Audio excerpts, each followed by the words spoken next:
Hey everybody, how's it going? This is your buddy Basil, and this is the Canary Cry pre-show. Look at us here, folks, gathering together. How fun is that? We got Malik over in the YouTube, Salta, Paul, Rami, Enoch, Equo. The whole gang is coming in to hang out with us. I guess that means I should send the text message. Here goes the text message. 3, 2, 1, go. That's right, folks. Go jump on the Canary Cry text message alert system. We've all had those moments where big tech, YouTube, Twitch, whoever didn't send us the what is it called? The alerts, the notifications that we so desperately crave in order to catch the programs that we desire. Well, no longer should that be a problem, folks, because you can receive a text message from me. That's right. If you want to do that, text the word Canary to 877-740-3226. That's Canary to 877-740-3226. We don't take any information that would bring any value to us. If we were going to sell data, we don't have any of the data, so that's a good thing. But you will receive a text message 3 times a week, just right before we start the show, and it's a good way to make sure that you get here on time. But also just know, if you do not text the word Canary, if you text some other word, you will not get put on the list.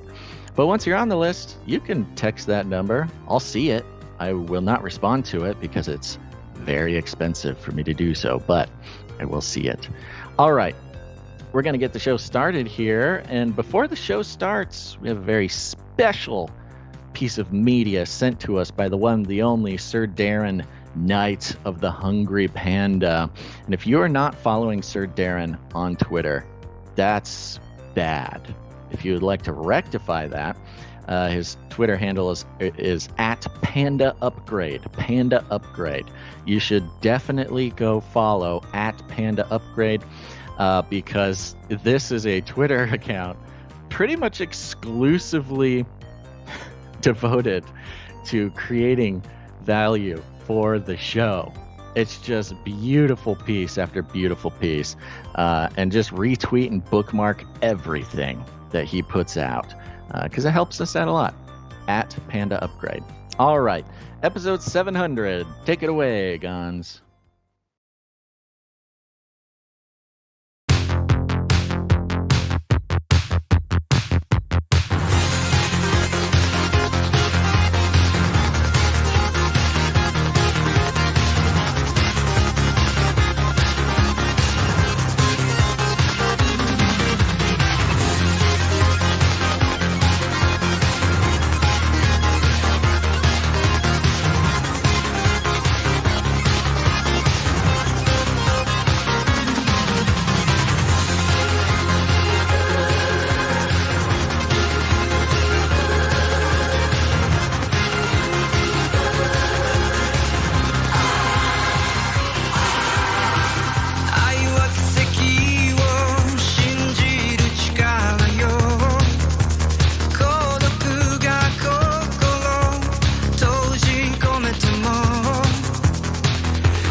The world is getting crazier.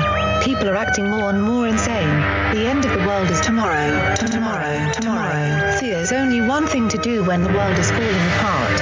Listen to Basil and Gonz as they discuss this week's news and events through the lens of Bible prophecy.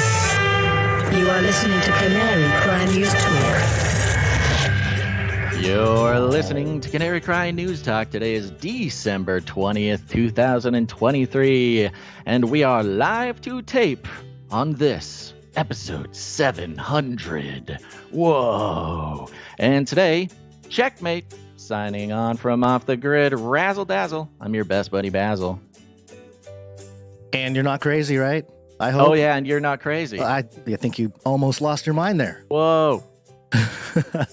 And my name is Gons, director of the Age of Deceit films, your favorite Asian provocateur for Christ, live to tape from California to bring you the best news, which is the gospel message of Jesus Christ, while reporting the egregious with a well-rounded, biblically grounded take on world events. And today's immersion phenomena, 7 times 100-fold,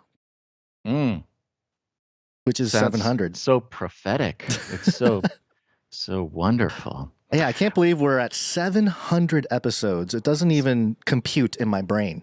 700. It's happened. Here it is. It's, that's what happens when you just keep going, Gons. I know, through grind. the obstacles, Yes. through the fire, through the hordes of screaming children. Someday you'll get to 700 episodes. So that's very exciting. Yep.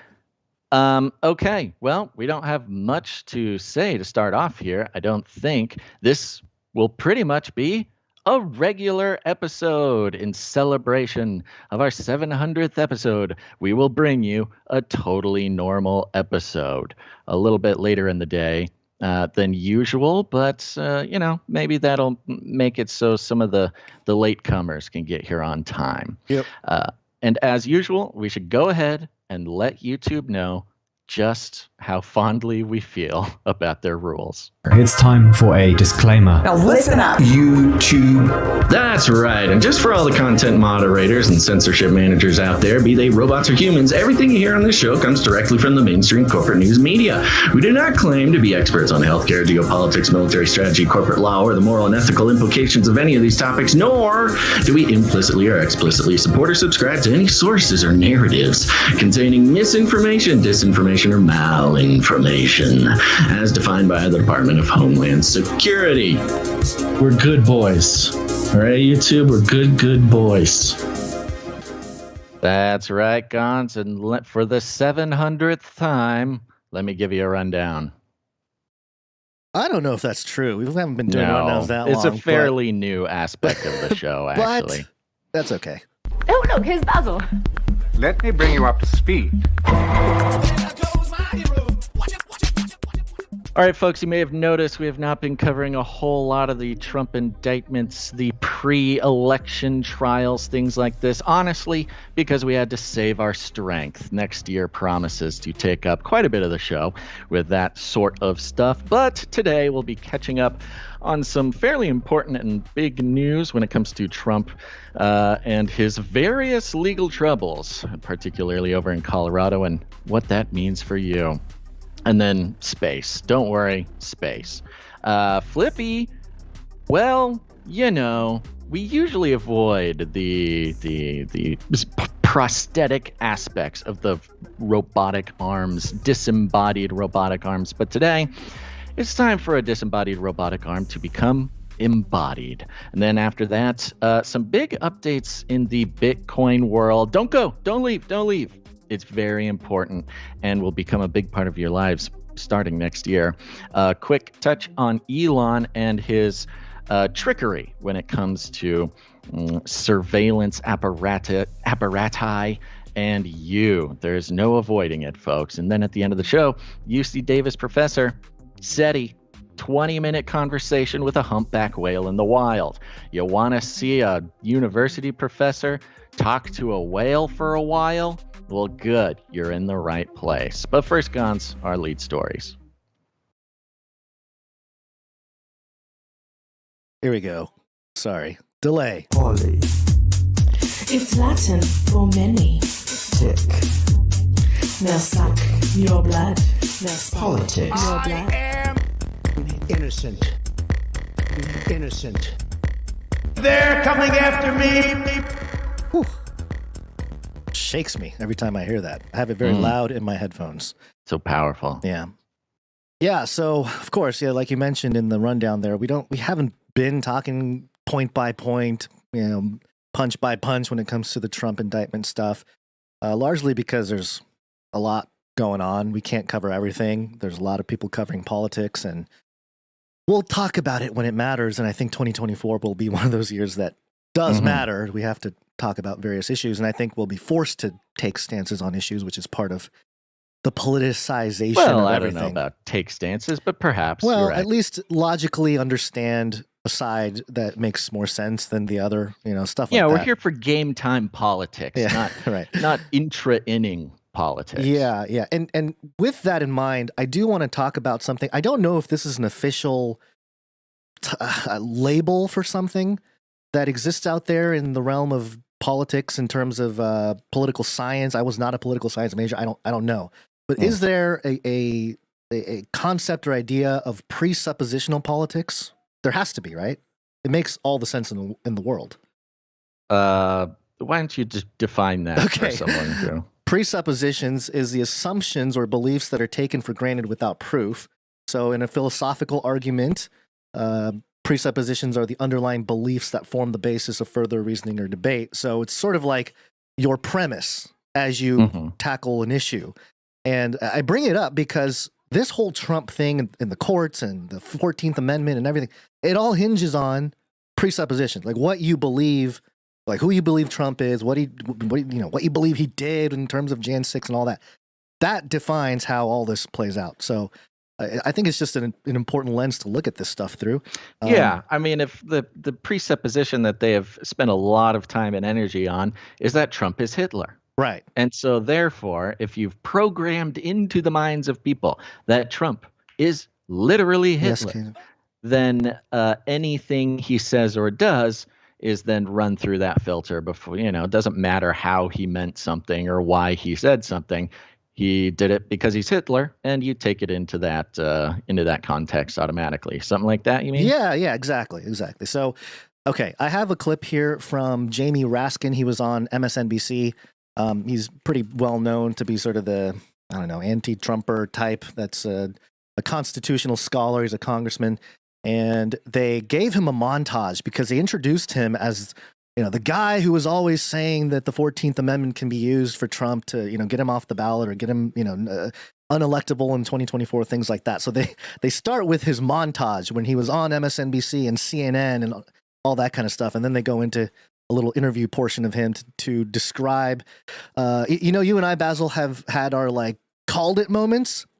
This is Jamie Raskin's called it moment for him, validated by the mainstream media. The Constitution itself says in Section 3 of the 14th Amendment that anyone who is sworn an oath to support the Constitution and violates the oath by engaging in insurrection or rebellion shall never be allowed to hold federal or state office again. Not just a president, but members of Congress and others who hold federal office who engage in insurrection or rebellion, having sworn an oath to uphold the Constitution against enemies, foreign and domestic, can never serve again. Donald Trump is disqualified. He's also constitutionally disqualified from holding office, having participated in insurrection.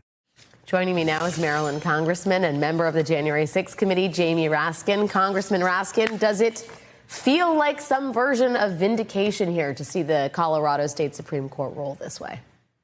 It's definitely encouraging to see the rule of law working.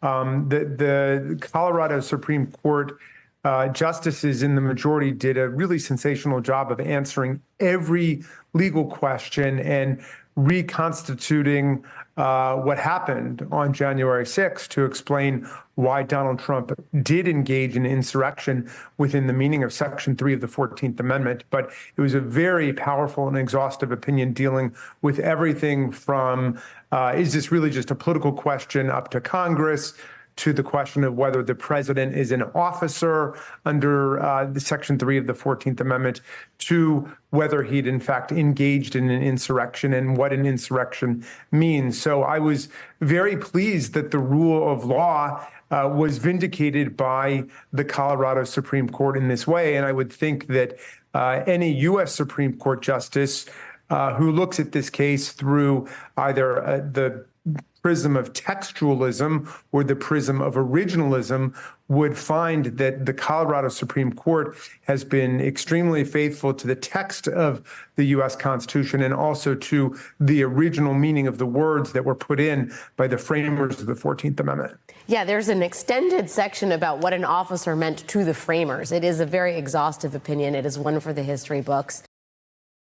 The history books, we'll review that in a second here because she has her TLDR, too long didn't read version of it, which is great. But yeah, the Raskin mentioned the prism of textualism and the prism of originalism. It's very interesting. It's sort of his hermeneutic for the Constitution on how to apply it. And it's like a brute literalism type of thing. I picture it as an analogy to certain people that are very adamant that the Bible is literal, like everything is physically literal. And you can't get away from that when you put everything under that context. Everything has to be that way. Whereas, obviously there's lots of language that describe things that are more than just physical. So I don't know. Any thoughts, Basil, regarding his take there and sort of his chest pounding of this is the rule of law and constitutional and all that? I have listened to quite a few sort of breakdowns of this 14th Amendment issue, and I don't have it right in front of me, but the thing that's a little bit of a sticking point is that it doesn't directly reference the president. This is the one where, like was mentioned in the clip, if a government officer participates in insurrection, then he can't hold office anymore. Seems like a pretty basic idea. However, it doesn't specifically mention the president in the same way that it specifically mentions, again, I don't have it right in front of me, but I think it goes so far as to specifically mention the vice president. Sure. There's a breakdown of that. That's the one for the history books, as the anchor here mentioned. Let me play that clip because they address it here. Well, the judges disagree, of course, and, there are very few significant Supreme Court opinions where you don't have some dissenters in it. And it's true that there are a whole bunch of new legal issues. This is what we call a case of first impression because no president before has ever tried to overthrow his own government. And so it does raise a whole series of new interpretive challenges for the court. I was just impressed by the way this court got into them in such a deep way. For example, the question that the lower court got hung up on whether the president is an officer within the meaning of Section 3 of the 14th Amendment, they found to be easy because they identified 25 different places in the Constitution where the president or the presidency are considered to be officers or in office under the Constitution. And of course, it would be intrinsically illogical for the president to be the only person not covered by Section 3 of the 14th Amendment. And they also did a very fine job of dealing with the argument that because the presidential oath slightly differs, that somehow distinguishes him. And when in fact, in all of those cases, everybody who's swearing an oath to the Constitution is swearing an oath to support it, including the president. Yeah, the TLDR summary of that officer section is like, are you kidding me? The president is clearly an officer. They write, it seems most likely that the presidency is not specifically included in Section 3 because it is so evidently an office, as if to say, duh, he's an officer. Duh, Basil. Yeah, I don't know. I think this whole 14th Amendment thing is just a distraction. I think it's just looking at the magician's left hand while he tricks you with his right hand. Because if the what is it? Calling upon the 14th Amendment is kind of how you referenced before. It's presupposing that there was an insurrection. Right. It applied to trying to decide that we shouldn't be basing these trials on is the president an officer under the 14th Amendment. It's much more about, was this an actual insurrection? Right. And that's kind of the problem here, is that there's a lot of people in this country who believe that it was not an actual insurrection. Right. And there's 40,000 hours worth of footage or something that they will reference to. Right. So I think we don't have to go much deeper than that when it comes to this, because you're right. It's sort of this, we'll see what happens. They have till the beginning of the first few days of January to see if it actually, if there's any weight. I wouldn't think it gets passes the higher courts there, but we'll see. Well, yeah. So, I mean, the big story is Colorado decided that Trump is taken off the ballot because that's it. I mean, what they basically did as a state was destroy democracy. Yeah. Well, it's so funny because the media forever is talking about how Trump's going to destroy democracy. He's a despot. He's undemocratic. He's going to become whatever. But by removing Trump from the ballot, you have thus destroyed democracy. It is the election is over. It's if the guy who everybody wants can't be on the ballot, democracy is over. And at the same time, you have stories like in Florida, where the Democratic Committee in Florida decided they're not going to have primaries. So even no Democrat can now try to run for president. So in Florida, again, this is not something that the governor or the state has control over. The Democratic Party itself has destroyed democracy in Florida by saying you can vote for any Democrat you want as long as it's Joe Biden.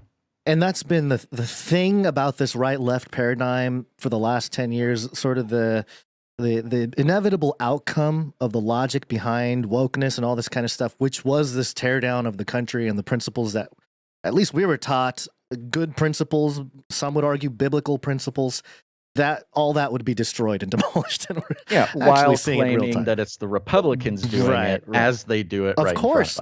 Okay, so we have Vivek Ramaswamy making waves again and using this moment as his sort of, his Trumpian campaign. I don't know. It's a very interesting thing, but here's what he said. They have just tried to bar President Trump from the Colorado ballot using an unconstitutional maneuver that is a bastardization of the 14th Amendment to our U.S. Constitution. This was a provision, Section 3, that was designed to bar Confederate members, people who switched to the Confederacy, from actually being able to serve. That's very different than what's at issue here, to say the least. This is a hollowed out husk of what the country was built on. The basic principle that we, the people, select our leadership, not the unelected elite class in the back of palace halls. That's old world Europe, not the United States. That's why I'm making a pledge today that I will withdraw. I pledge to withdraw from the Colorado GOP primary ballot unless and until Trump's name is restored. And I demand that Ron DeSantis and Chris Christie and Nikki Haley do the same thing, or else these Republicans are simply complicit in this unconstitutional attack on the way we conduct our constitutional republic. I refuse to be complicit in that. I think what they're doing is wrong, and I think it's up to Republicans to step up and stand up with a spine for our country's future. That's really what's at stake, whether we, the people, actually have a say in deciding who leads this country. Yes, it would be easier for other Republicans like me who are running in this race to say, hey, if Trump is sidelined, there's our opportunity. No doubt other candidates are probably privately celebrating with their corporate sponsors. That's not the right thing to do. I think the most useful thing that every GOP candidate can do right now is to join me in that pledge. I'll say that I will withdraw from that Colorado GOP primary ballot until Trump's name is restored. This belongs to the people, not to the unelected Democratic cabal of judges in Colorado or any other state. And I demand that Ron DeSantis and Nikki Haley and Chris Christie do the same thing, or else they're complicit in what this security state is trying to do to shut down Trump. He says all the right things. As always. Yeah. He is absolutely nailing it.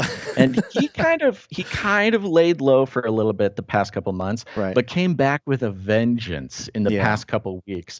And he is absolutely nailing it. Now, whether or not he's the right choice, I don't really know, nor do I really care. Yeah. But as as an analysis of Vivek Ramaswamy, he is 100% on point with the spirit of what the majority of voters are feeling in this country. Whether or not what he's saying is true, whether or not it's really in the Whether sort he of believes best it. interest Yeah. of the voters. I don't really know any of that, but I do know from a media perspective, he is an absolute master. Yeah. And, you know, really all he's doing is just one for one copying. He's doing what Trump would do. Right. It's this withholding.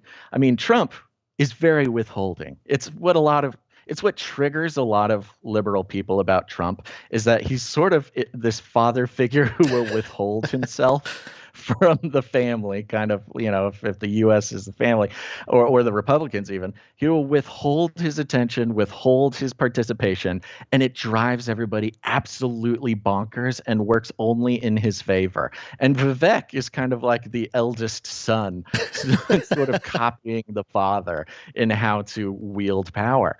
I do not know, but I am very impressed with his sort of shrewdness in this regard. Yeah, well, he is making waves. He's depending on how things shake out, he does have a chance. I mean, this is one of those issues where you have all these candidates on I don't know, some kind of crumbling mountain or something, and you just have to jump around and see if you could survive.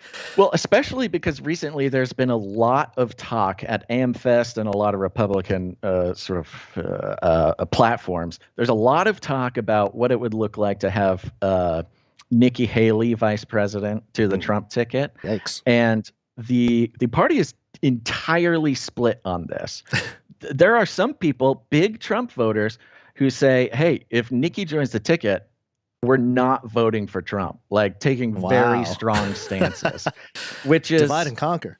It's really crazy. And I think Vivek is kind of shooting for the, you know, I mean, that was always the breakdown of Vivek was he's not trying to win against Trump. He's just trying to riding that wave, position himself in case Trump can't run. Right. And in this case, you know, it's really this like Game of Thrones style. It is, because it ultimately, this move benefits him, but it's also the thing that puts everybody else in a kind of a checkmate. Nikki Haley. Absolute power play. Nikki Haley was quoted saying, "Oh, we don't need to fake elections to beat Trump." She had this kind of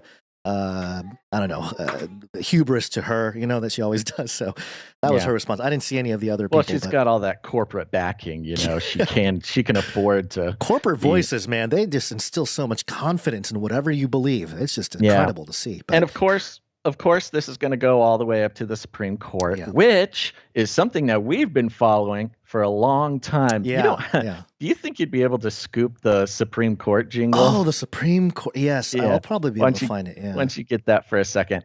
And, you know, it's been a couple years. And what we noticed, I think it was in 2021, was the sudden and unexplained media attention on the personal lives of the Supreme Court. We noticed this happen in real time. It was very strange, but in the same way that they've come to focus on the personal lives of everybody else, this sort of unelected, non-political bench of Supreme Court judges suddenly picking apart every little piece of their life became a pastime for the media. And those who were listening at the time, you remember, I was sort of dumbfounded by why is this a thing? Why do we suddenly care about picking apart their lives in the same way we do about politicians or campaigners or whatever? And I think this is exactly why, was because it could be wielded for purposes like this, because the Supreme Court now holds the keys to Trump to having Trump's name on a piece of paper in Colorado, and boom, exact same day, the Clarence Thomas, sort of drama kicks up again about how he gets a lot of gifts. They like him, apparently. Supreme Court, SCOTUS.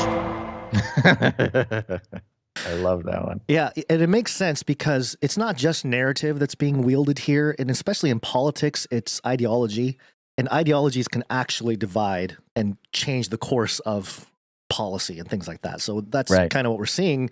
And to create the personal thing in the media, it allows the public to, tap into the ideology conflict within politics and then identify with one or the other, and so forth. So be interesting to see how this all continues to develop. But yeah, things are now finally starting to get interesting. Yeah, we were going through the political little burnout. We were pumped earlier this year. Vivek comes onto the scene. There was a little lull, but hey, man, back at it. We got to get going. 2024, big year. I know. 2-4.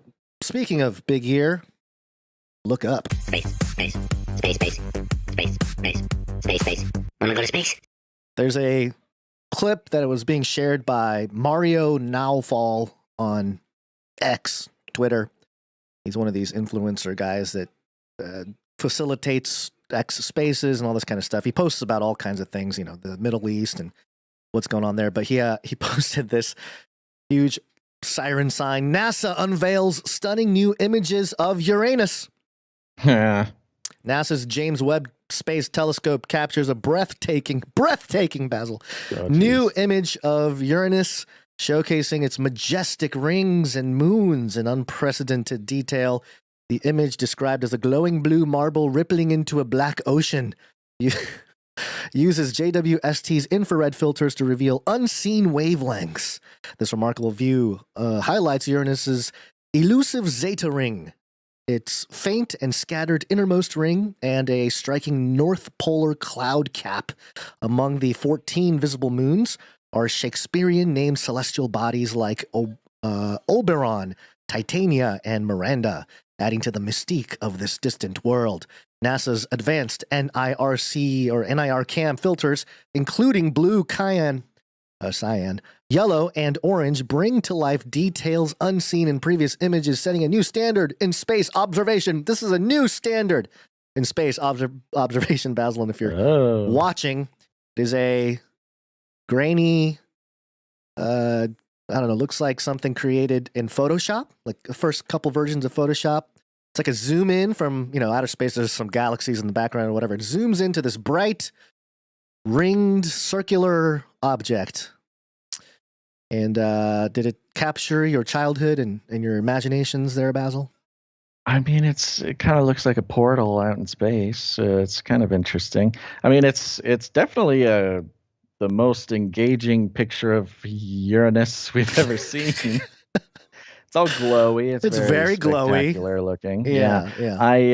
Out of all the planets, my your fascination. My elementary school, out of all the planets in elementary school, I did a report on Uranus. And so I do feel a particular connection with Uranus compared to other planets, only because I did on a report on it in like when I was 8 years old. And I totally missed the opportunity to make all sorts of good jokes in front of a class. But I didn't know at the time. Well, maybe it was before you discovered the time portal there. But this is for the James Webb Telescope, correct? Yes. Yeah, well, this was fun. I mean, one of the most dastardly parts of my career was when I lost all the material for the Burning Man episode 2 years ago, and I had an interview with a gal who was like the head of some department of the James Webb Telescope, and she had a lot to say about the sort of philosophy of what they're doing over there. But maybe I can't email her. I don't have any contact information, but maybe I'll just go see if she's out there in the Black Rock Desert still. Yeah. Did you see my response? No. It was a picture of one of those very glowy LED toilets. Yes. Because I think they can, you turn off the lights and you put on long exposure on your lens there. You can create that I'm sure that's what ring they did. effect. And it's interesting, just to get back to sort of a touch point of our previous James Webb conversations, was there's a pattern. There's a pattern in the media that when a new impressive picture of space comes out, it's sort of a signal. Like it's almost its very own type of attention grabber in order to divert popular opinion on something. I don't know exactly what story this was meant.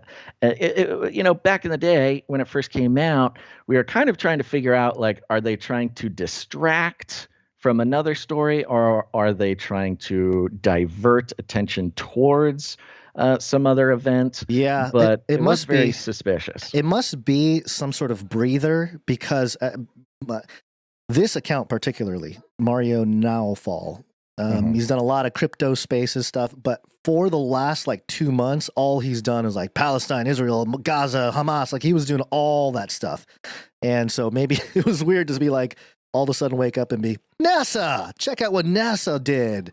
I was okay, interesting. I wonder why this came across his desk there and he decided to share this. So, and it sounds, you read his post and it looks like a straight copy paste from an email from a NASA employee or something. I don't know. Yeah, it's definitely unique. But there you go. I mean, look up, everybody, because redemption draws near. Yeah, I guess I forgot the Alex Jones clip. It's okay. You want to play it? Do you want to see? You want to see Might Alex as well. I was curious. Okay. In our last section here, Gonz had an Alex Jones clip. Right. Okay. So we had Vivek. Now we got Alex. Ladies and gentlemen, the Democratic Party just stole the 2024 election long before the polls opened. This is a dark day for our republic. They're making their move. When all these indictments of Trump blew up in their face and made his approval rating go up even higher, 10, 15 points above Biden, they didn't stop. So now they're moving and have been successful in Colorado to take him off the ballot so you can't vote for him. The definition of stealing an election. Okay. Oh, yeah. All right. Well, that's a little different from a couple. See, this is what I think is going on with Alex Jones. I think he got caught in the system, the political system, and now he has to defend Trump. He has to be this media outlet that defends the political Trump, but he doesn't necessarily like it. And that's why he's on other podcasts talking about he's a dark person and he might be the Antichrist, and then he's out here defending him in political theater. So it's a very interesting thing to observe. Yeah. I was looking through recent polls to see, because we've seen in a number of battleground states, in most battleground states, I think maybe all battleground states, Trump is winning over Biden, or polling higher than Biden, sometimes in double digits, which, the election is not won in the states that aren't battleground states. There's something like 6 to 9 states that actually matter, and Trump is winning. I do not think Colorado is a battleground state. It's not. I'm looking at a poll here from 538. The current standings was 45% Biden, 36 Trump. So it almost doesn't even matter that Trump isn't on that. Right. It doesn't ballot, because he can lose Colorado, and for the entire elections, it wouldn't matter. So, I mean, for Alex Jones to color this as the Democrats stole the election, I wonder if this is all part of the plan to get rid of the Electoral College, because I heard some talk about this flaring up again, taking away the Electoral College, which was a system to protect the smaller states from the tyranny of the coastal, voting patterns. And again, this would not matter. This Colorado not having Trump on the ballot means absolutely nothing to the Electoral College. However, if the Electoral College was reversed or messed with, then suddenly an entire state not voting for Trump would actually, affect the election quite a bit. Yeah, and I guess it's a little bit of a Hail Mary too. Like if this gets passed and then other states can follow suit, it can create the ripple effect. Michigan, certain other states. Well, that's the fear, I think. Yeah. If a battleground state took him off the ballot, that's when you start getting sort of the Civil War vibes. Yeah, up. It does feel like everyone's sort of retreating behind enemy lines right now, and then it'll just clash, between states or something. But we'll see. I hope the metaverse is ready by then, because I really want to see metaverse battles between these different politicians. That's what I'm hoping for. Robo battles is the future. Okay. All right. Well, as you can tell, folks, I am traveling around the multiverse. I'm not on video today, but I'm happy to be here. But do not forget that it is Wednesday. It is Wednesday, my dudes.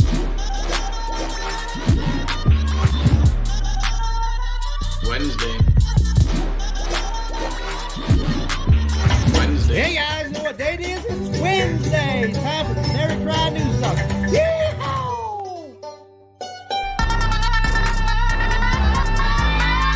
Wednesday, my dude. It is Wednesday, my dudes.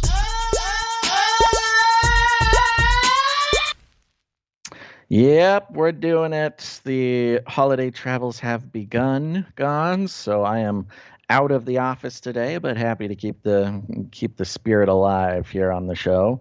Anything interesting to share with the people? I don't think so. There's okay. Yeah, we're just keeping it going here. We got a late start today a little bit, so I think somebody might be happy about that. You know, these early shows that we've been doing, it's not the pandemic anymore, Gons. People got kids to feed, they got jobs. Well, yeah, no kidding, Mm-hmm. kids to feed. Oh, speaking of child. Speaking of which, yes, we're still working on a Wednesday babysitter, but he's being very well behaved right now. But fun stuff going on over on the producer front.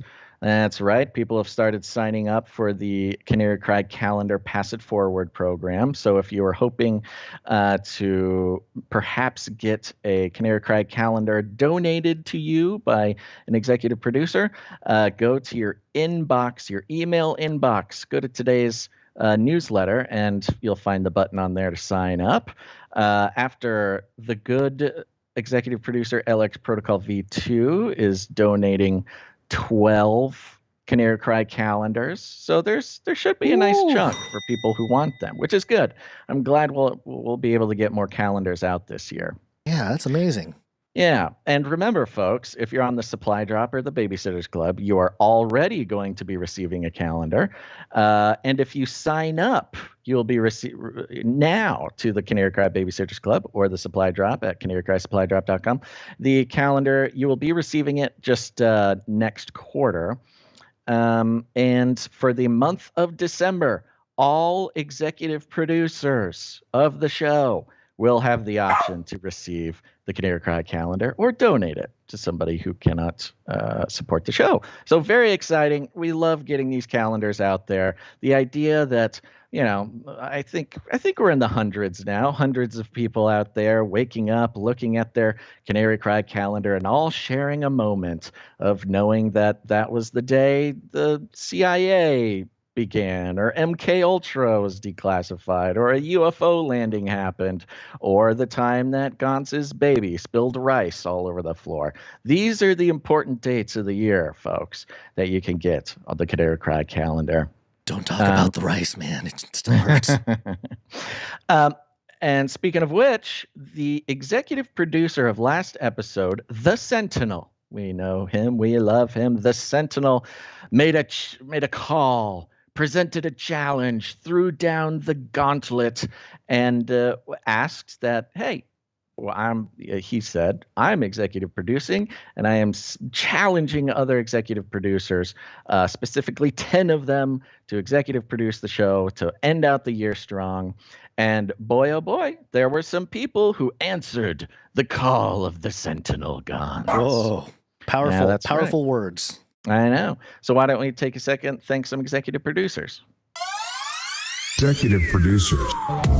That's right, folks. We take no money whatsoever from corporations, commies, or cartels. We do not participate in mind control of our audience who give us their trust and attention for the benefit of corporate marketing. Instead, we are on the value for value model, which means if you get any value out of the show, if the show brings any value to your life, you have the opportunity to put value back in the form of time, talent, or treasure. And truly, value for value is what keeps this show alive. We would be absolutely unable to do the show as often or as well as we do it without the participation of our producers. It's a beautiful paradigm shift that is a shining city on a hill in today's screwed up economic system, where it's not just about passing money around, but it's about passing your attention and your trust and your people selling mind control space to corporations because people trust them. It's horrible.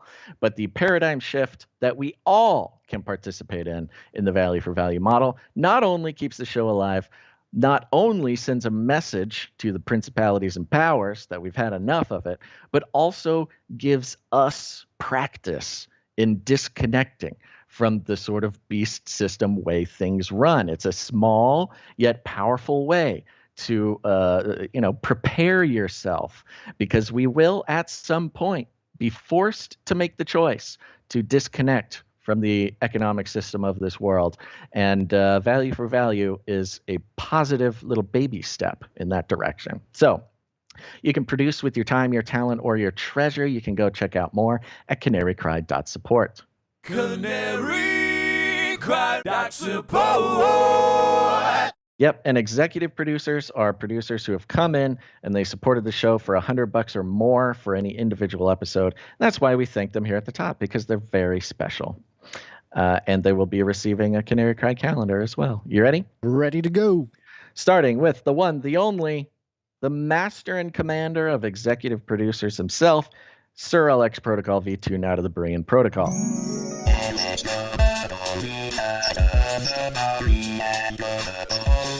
That's right. Comes in with $100 and 33 cents. Illuminatus! He's on a 246 episode streak, but more importantly, yeah, streakalicious. He is now officially on this episode 700 of Canary Cry News Talk. He has become a 42 episode executive streaker. Yes, do this. Everything. 42. That's right. Wow. Big day. Wow. Thank you, Sir Alex Protocol V2, now to the Berean Protocol. Yeah, breaking new ground. It's like a whole new feeling, a fresh feeling here at episode 700.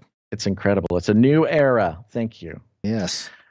Next up. Oh, wait. I thought there was more, but okay. Where'd you find this? Thank you, Sir Alex Protocol V2, Knight of the Berean Protocol. Next up, we have a familiar face. We've got executive producer Jamie G. Jamie G, thank you very much. Yeah, Jamie G came in for $165.33. 33. Illuminatus! And he has a note here. It says, my homies, I'm going to try and stay on top of a proper tithe. Every time I get paid, the Canaries get 10%. Ooh. It's been on my heart for far too long. I don't need the mentions or even to read this note. Unless y'all feel it's worth it. Much love. Worth it. Definitely well, I worth it. thought it was worth it. Yeah. It's always a good opportunity to share your heart with the rest of the community, because that's what we are here. Yeah. We're a family. You're not bugging anybody with a note. And also, we just kind of have the policy that if you don't want us to read the note, tell us directly. Because we think it's always good to have the notes read on air, because, family members talk to each other. That's what people do. And the tithe thing is a very interesting topic as well. Of course, we don't ask that people tithe to us if they are traditional tithers, but some people do choose to do that. And especially in the case of a tithe, we take the value for value model even more seriously, because that is God's money. That 10% is God's money, and we want to make sure that we are staying on point with our work for the kingdom. And so I just like to remind everybody, especially when somebody is particularly tithing, that is, we consider that very spiritually serious, and we do our best to stay very responsible and on target with the way that the Lord wants to use that support. Yep. So thank you very much. Thank Executive producer Jamie G. Where'd you find this? All right. Next up, I don't have a very good name for this person, so I'm just having to go on the name that we're given. This is executive producer, All Seasons Interior Supply. Oh. I think that's a cool name. All Maybe Seasons. someday they'll be knighted, and it'll be Sir All Seasons Interior Supply. That's assuming it's a sir. It might be Dame. Yeah, that's true. Thank you, executive producer. All Seasons Interior Supply comes in with 1, 2, 3, 4, 5. All right. Yeah, thank you very much. Thank you. And here's a note: the Sentinel challenge accepted. Basil and Gons, mahalo, mahalo, mahalo, mahalo, mahalo, and God bless y'all. Oh, we have like a cool Hawaiian person. Maybe they're in Hawaii. Yeah, there you go. The call of the Sentinel has been answered. Very good. By All Seasons Interior Supply. Awesome. Very, very cool. Thank you very much. Where'd you find this?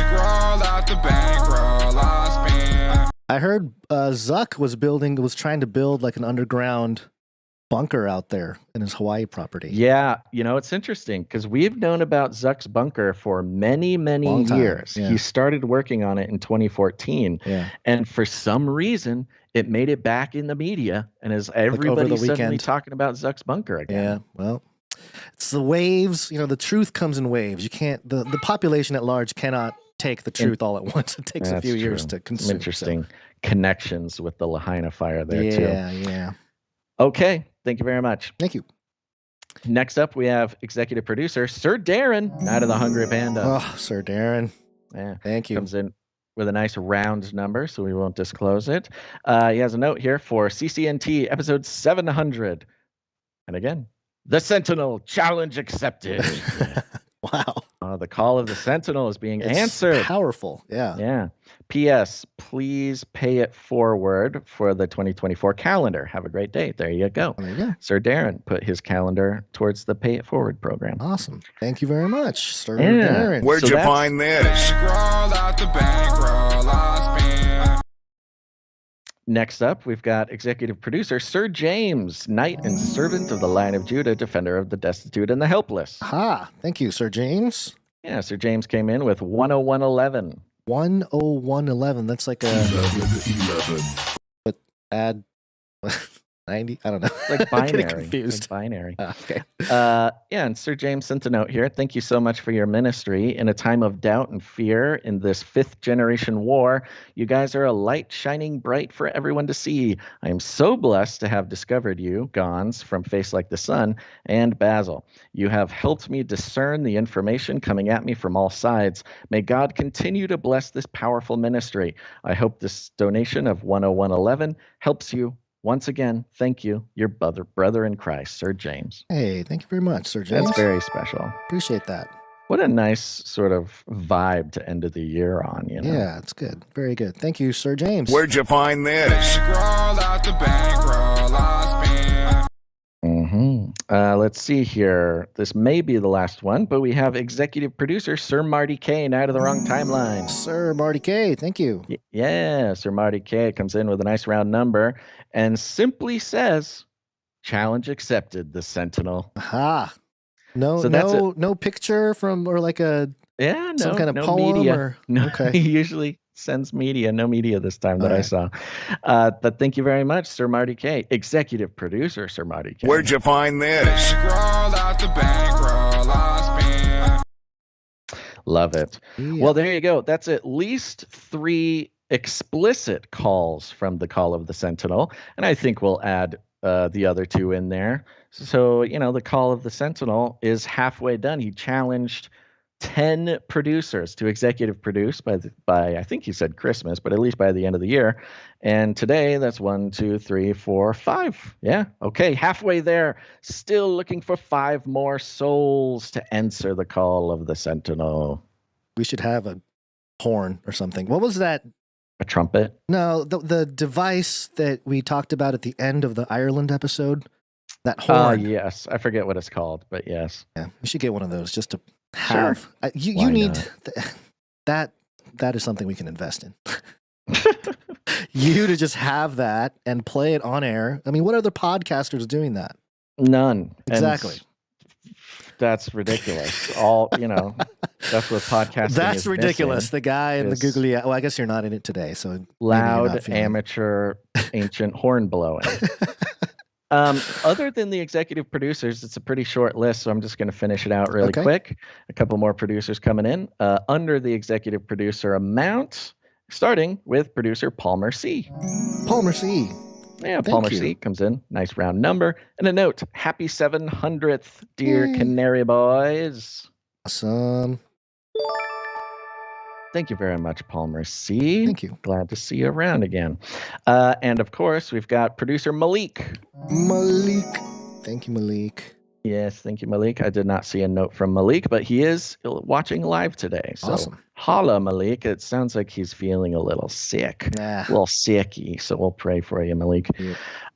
Okay, other than that, we just have our streakers who are, they come in under $7.77 per episode, but every episode, which means they don't get a note read on the show, but they do get recognition. Starting with Dr. Who Done Dat, 39 in a row. Thank you, Dr. Who Done Dat.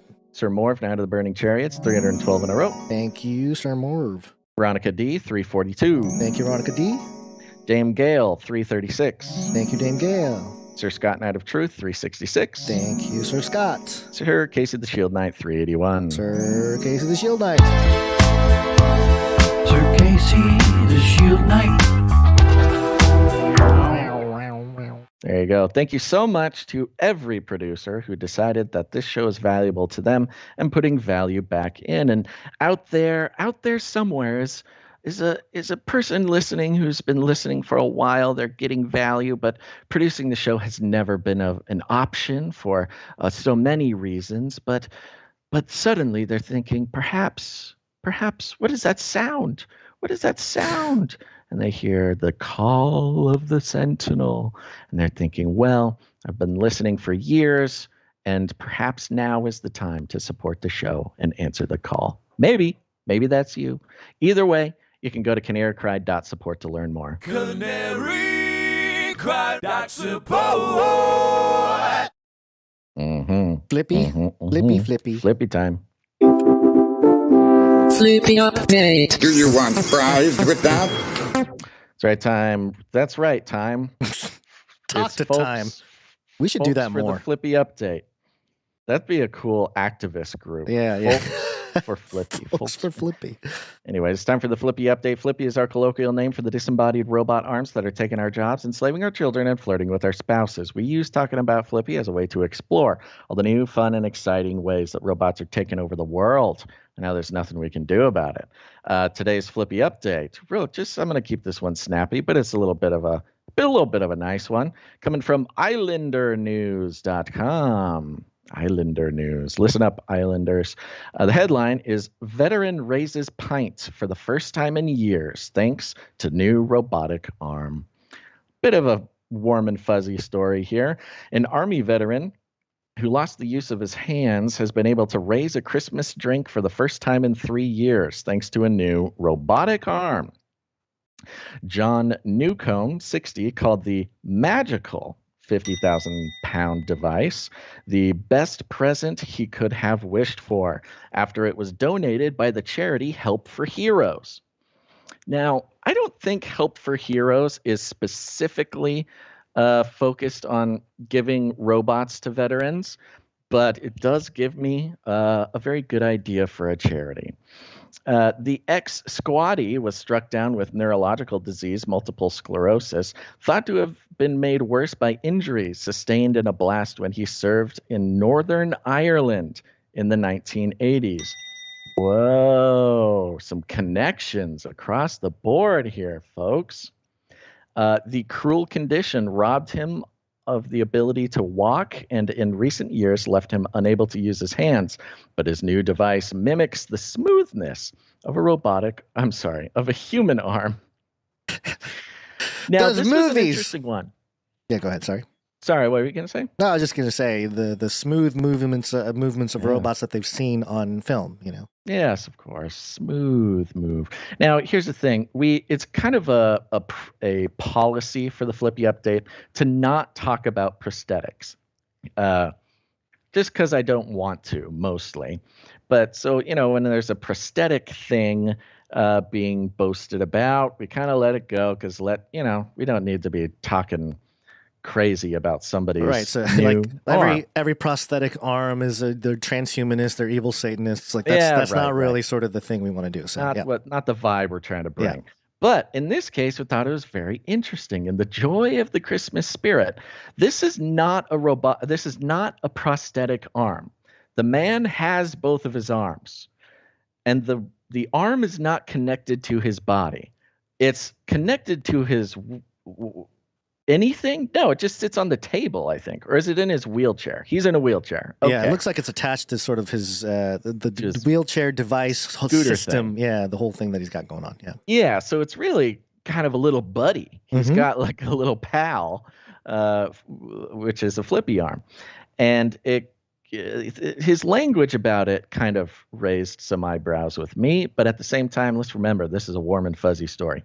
Raising a toast to the charity in his local pub, he said, quote, "I can pick up a cup to have a drink. I can feed my dogs and play with them and have the independence to do very basic things before that I had to ask someone to do. No one can imagine how empowering, in fact, sensational that feeling is." Ooh.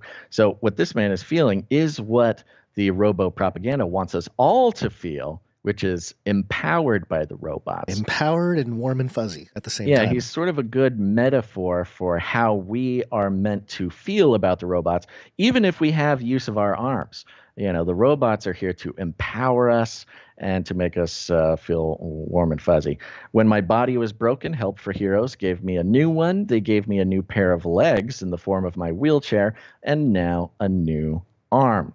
The arm, which is mounted to his motorized mobility scooter, allows him to pick up a range of objects through a control panel. Ooh, a range of objects. If we scooch down just a little bit, he added, quote, "It is magical that I have a working arm. I learned to live with being in a wheelchair, but I always said that I wouldn't be able to cope with losing my hands. When this happened, I felt distraught and useless. I couldn't feed myself or take a drink. Basic things you need to survive. I could no longer do it myself. I'd lost all control again. It feels overwhelming to have some of that control back. It is the best Christmas present I could have wished for." Man, makes me want to have a robotic arm. Yeah, you shed a tear for the guy. Yeah, where's my robotic arm, Gons? Well, you're not a war veteran. Everybody needs a robotic arm at Christmas time. Yeah. So, I mean, very warm and fuzzy. The pictures, this guy is very happy about it. He's got plenty of pictures of this robotic arm attached to a scooter, holding a pint of beer, working smoothly. I don't know what the DUI implications are for him drinking beer while piloting this scooter, but I'm not gonna snitch on him. I don't know about you. That is true. We're in uncharted territory, Basil. A lot of new things, you know. Yeah, so he does say, just because of the Northern Ireland connection, which, you know, come on, this story was meant to be on this show. Yeah. I was 18 when I went to Northern Ireland. That was really scary. During a 6-month tour, we were subjected to bombings and shootings. There was a bomb blast that shook my world. So he must have been in boots sort on of the ground zero. Yeah, I think I'm assuming he was in the English forces brought in to keep the peace during the troubles in the 80s. Yeah. Which has some, you know, if we were going to dive into this and really tear apart the story. They would be the ones conquering. He's part of the conquering crew. Yeah, right. The imperialist versions of the conflict. Yeah, he's the Israel in the Israel and Gaza situation. So give him all the stuff: robot legs, robot arms. You can have it all. He fought for the right people, apparently. Now, there's some quotes from the charity here. We were able to reignite some of the hopes and dreams that we had for our future. Yeah. You know, this robotic arm really has almost given this fella new life. He is almost born again by the magical robotic arm, giving him the ability to do stuff that he never thought he'd be able to do again, which is awesome. Like, of course, nobody is going to say that this guy getting a robotic arm is negative in almost any way. But it does not mean that the powers, the principalities that are driving us directly towards our robotic dystopian future are taking advantage of the opportunity to make sure that this wonderful story of how robot gave new life to a veteran is etched upon our hearts. And we remember this next time we go to an entirely autonomous robotic burger joint and we are stuffed, our faces are stuffed by the robotic arm that not only takes our order, cooks the burger, and wraps it and gives it to us, but then unwraps it in front of us, takes it and stuffs it into our mouth without hesitation. Yeah. Just remember this when the robots are cramming your face full of greasy fast food. Other than that, they mentioned that he learned it pretty fast, super easy. Why don't we all go out and get one ourselves? $50,000, Gons. It's the price of a car. You can get a Tesla for that amount. I think whoever charged the charity $50,000 for this arm, I think they need to be investigated, sort of Elon style. But okay. Yeah, I was trying to find that jingle or the ISO from the COVID era. With here it is. Vaccination. De Blasio stuffing his face. Somebody needs to try to, because we can rewrite history now. We got deep fakes. Just have a robot arm stuffing a burger in his face. And say that's how it played out. That's how the mythology's created. De Blasio was an early robot arm adoptist, and that's true. He will go down in pushed history. Vaccines while munching on burgers fed to him with robotic arms. Okay. Well, there's your warm and fuzzy flippy update, folks, before Christmas. Good stuff. And back to the 2024 conversation. Is this a crypto?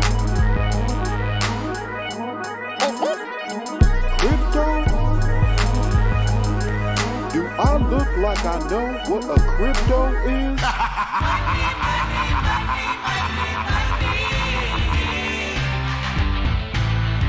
Bitcoin, go to moon. Back in October of 2022, I published this on Twitter. I posted it, whatever it's called, tweeted it. Cryptocurrencies will continue to grow as a major political issue moving into 2024 and beyond. It'll be interesting to see if the right-left paradigm will adopt opposing sides to the crypto debate, centralization versus decentralization, or if new parties will arise in America. I had popcorn. I had my looky eyes going. And of course, since then, we've had a rise of multiple candidates being pro-Bitcoin. We have DeSantis saying no to CBDCs and being more or less pro-Bitcoin. We have Vivek, who we quoted earlier today on this episode. He's pro-Bitcoin. RFK Jr., Democrat, now running independent. Is that official, by the way? I think he announced it, but is it like legit, or is that kind of was that like a news thing? I have no idea. Yeah, I haven't been keeping up. But he was also pro-Bitcoin, and I think the Israel thing kind of took down a little bit of RFK Jr.'s influence or whatever. But it's an interesting time because it will become and has become a big political issue. And I think as 2024 unfolds, we're going to see some very interesting things take place where the topic of Bitcoin will become a very big issue because it's now mainstream. And I'm not saying that as like, oh yeah, I'm colloquially. I'm saying literally it's mainstream. This is a story to sort of underpin everything from thestreet.com. Be brief with it. The headline here is Crypto Super PACs raise $78 million, prepare for 2024 election fight. Political donors are accumulating a significant sum to back candidates who promise to propel the crypto industry in the U.S. And, as I've sort of harped on and referenced in the past a little bit, crypto is unclear. There's a unclear regulatory landscape across America when it comes to cryptocurrencies. The SEC, which is the Securities Exchange Commission, led by Gary Gensler, has been very aggressive going after the likes of Coinbase and other, major sort of crypto people, but also not going after the real bad people. The Sam Bankman-Fried, he was having meetings with them and stuff. It's a very shady thing that's happening. And, a lot of the people, if you're really into the crypto world, they've been following all this stuff throughout the last few years with SBF and FTX and all the stuff that went down. But now, as things get more political, we're going to see more stuff like this. The majority of the political lobbying funds have been sourced from well-heeled players in the digital asset space, like Coinbase, Kraken, Andreessen Horowitz, and Cameron and Tyler Winklevoss, whose history is, if you know about the history of them, they're the ones that had the run-in with Zuckerberg over Facebook. That whole story, the twins, you know about the past there, and the founder. They are the founders of the Gemini crypto exchange. So $78 million. I think we're going to see politicians be super pro Bitcoin, which we've already seen. But it's going to become more of an issue. Specifically, Bitcoin being wielded politically, like it's not being funded by Bitcoin. You know, it's sort of inextricably linked to somebody's success. Right.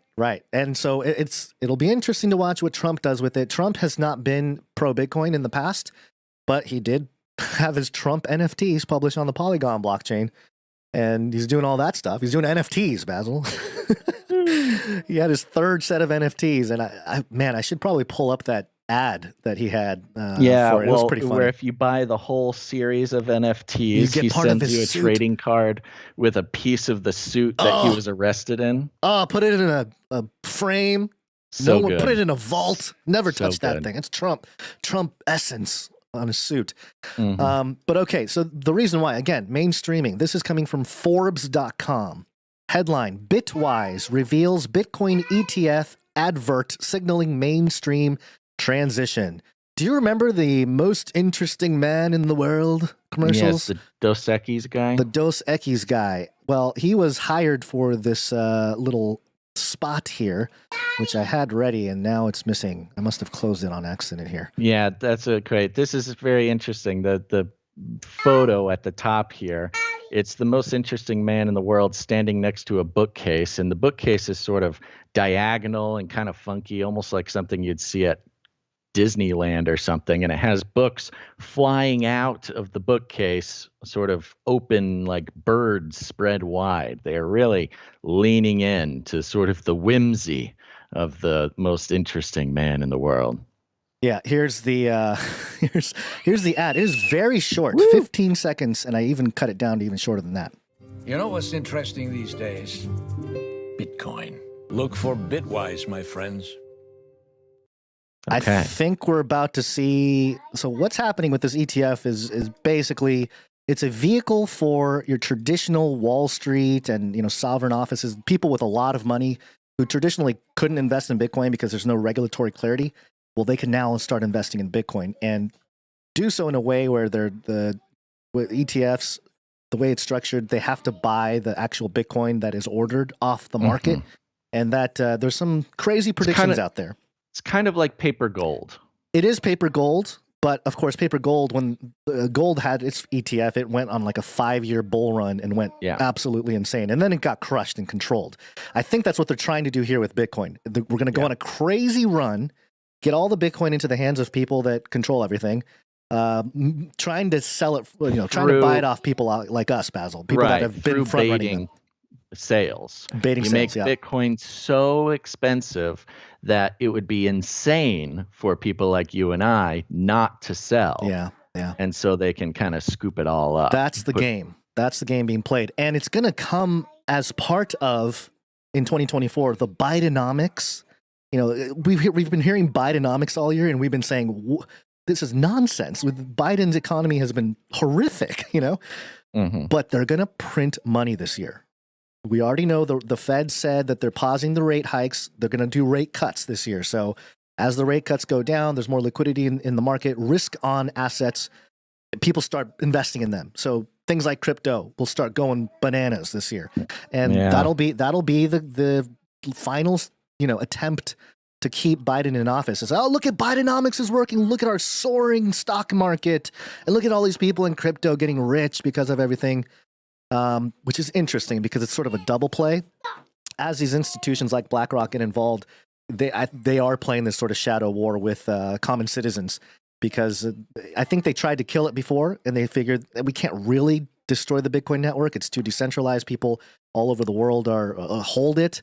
Yeah, you got to shut down the whole internet. You got to shut down the whole internet if you're going to do anything with it, which shuts down their surveillance apparatus. So it's a double-edged sword. It puts them sort of in a checkmate or stalemate. And there's a lot of data out there. That's the one thing that's interesting about Bitcoin. You can sort of look at different types of data and see, how things are evolving. And there's one metric that was given by Glassnode. I thought I had it up here. Oh, here it is. Basically, so there's about 20 million Bitcoin in circulation. There's only going to ever be 21 million Bitcoin mined, and the issuance of of Bitcoin, meaning new Bitcoin that's created, gets cut in half every 4 years or so. And so the last Bitcoin is not to be mined until the year 2140, which is over 100 years away, mathematically anyway, unless the Lord returns. I mean, of course, the Lord returns and none of that matters. But mathematically speaking, that's sort of the play. And so part of the 20 million, the statistics show that 70% of the Bitcoin has not moved in the last year, which means nobody's selling. Nobody's selling at low prices. Nobody's selling right now. It's rallied from, under $20,000. It's about $45,000 right now. So it's people that invested early are having nice returns this year, but no one's selling at $45,000. No one's going to sell at $100,000. What is going to happen here? Bloomberg is saying it's going to reach $500,000. Like, what? Sure. Why are that mainstream? Cool. Yeah, I mean, yeah, great for people like us, but are we going to sell Basil? What are you going to do? This is like a weird mind trick game for people like us who may have front run this institution. Part. There is sort of a short term and a long term play on this because, of course, somebody, if they're some sort of fortune teller, they could sell high, and then when it crashes back down, buy all the Bitcoin that they sold on pennies on the dollar. But I mean, just the very idea of trying to time that is just impossible. Yeah, I know. It's a whole different discussion, but I think politically speaking, bringing it back to that whole conversation, we're going to see some crazy stuff. Just hype. The inflation stuff's going to go out of hand again, probably in a couple of years. But I think they're willing to let the economy just bubble to try to keep Biden in office. And we're going to see that money printer turn back on. It's been off for a couple of years, or I should say, has not been trickling to the people. It has not been trickling to risk assets and stock markets and stuff like that as much. But election year, man, it's always election year. Yeah, well, that's the thing. That's the one sort of hopeful bit about 2024 is that, the Democrats are going to be pulling every string, casting every spell they possibly can to have a good financial year for the little guy so that they can, get elected and then pull the rug out in 2025. Yeah. Yep. And it all aligns with a lot of stuff that's happening in China, and there's a lot of discussion surrounding this, but I do think this election is going to be very I don't know. It does feel like a fork in the road, but also every election sort of feels that way. I guess the intensity of the fork. That's the annoying part. Yeah. Every single Democratic election I've lived through, the Democrats specifically, and I'm sure Republicans say this too, but it's burned into my brain. Every Democrat saying, this is the most important election of our lifetime. Yeah. And okay, I mean, I guess philosophically, the most important election of your lifetime is the one that's happening right now. Yeah, I mean, I exactly. guess sort of in that sense, I can agree.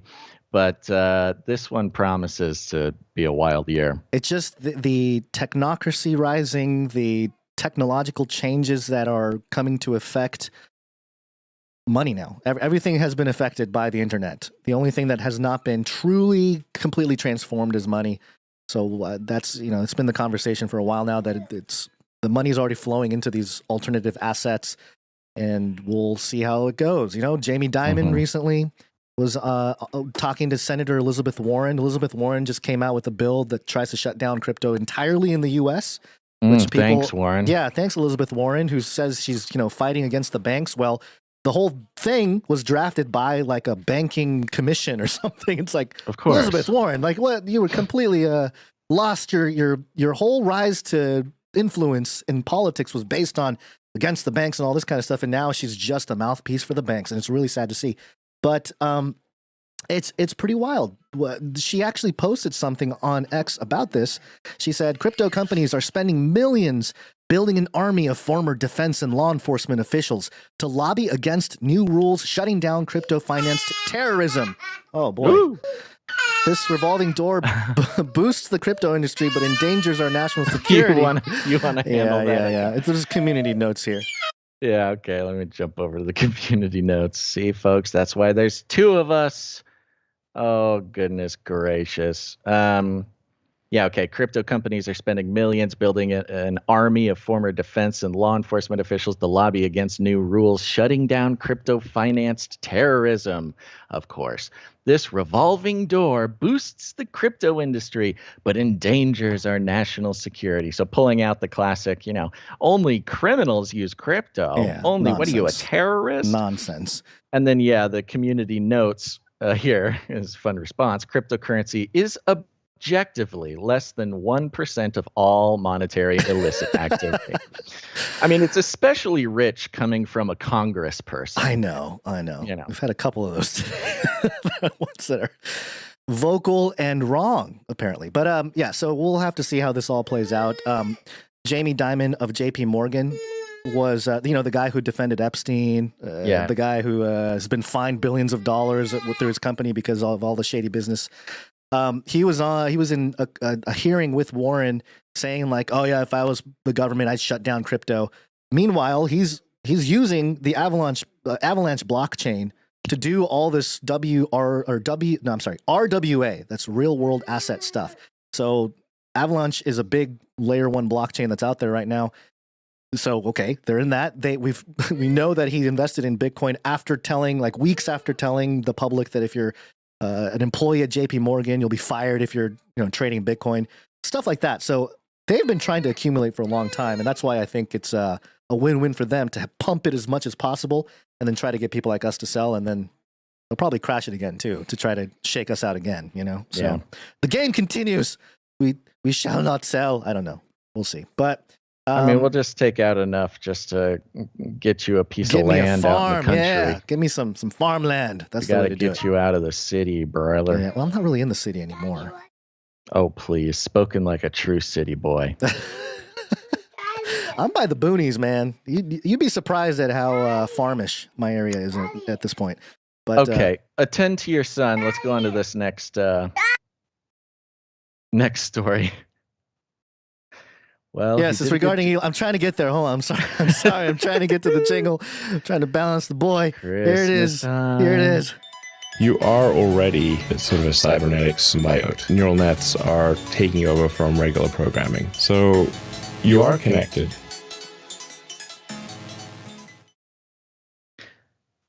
Okay, I think we're going with the J post here.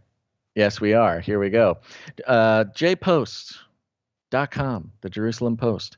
Israel's CHEQ, that's CHEQ, Israel's CHEQ to help Musk battle bots on X. It's an opinion.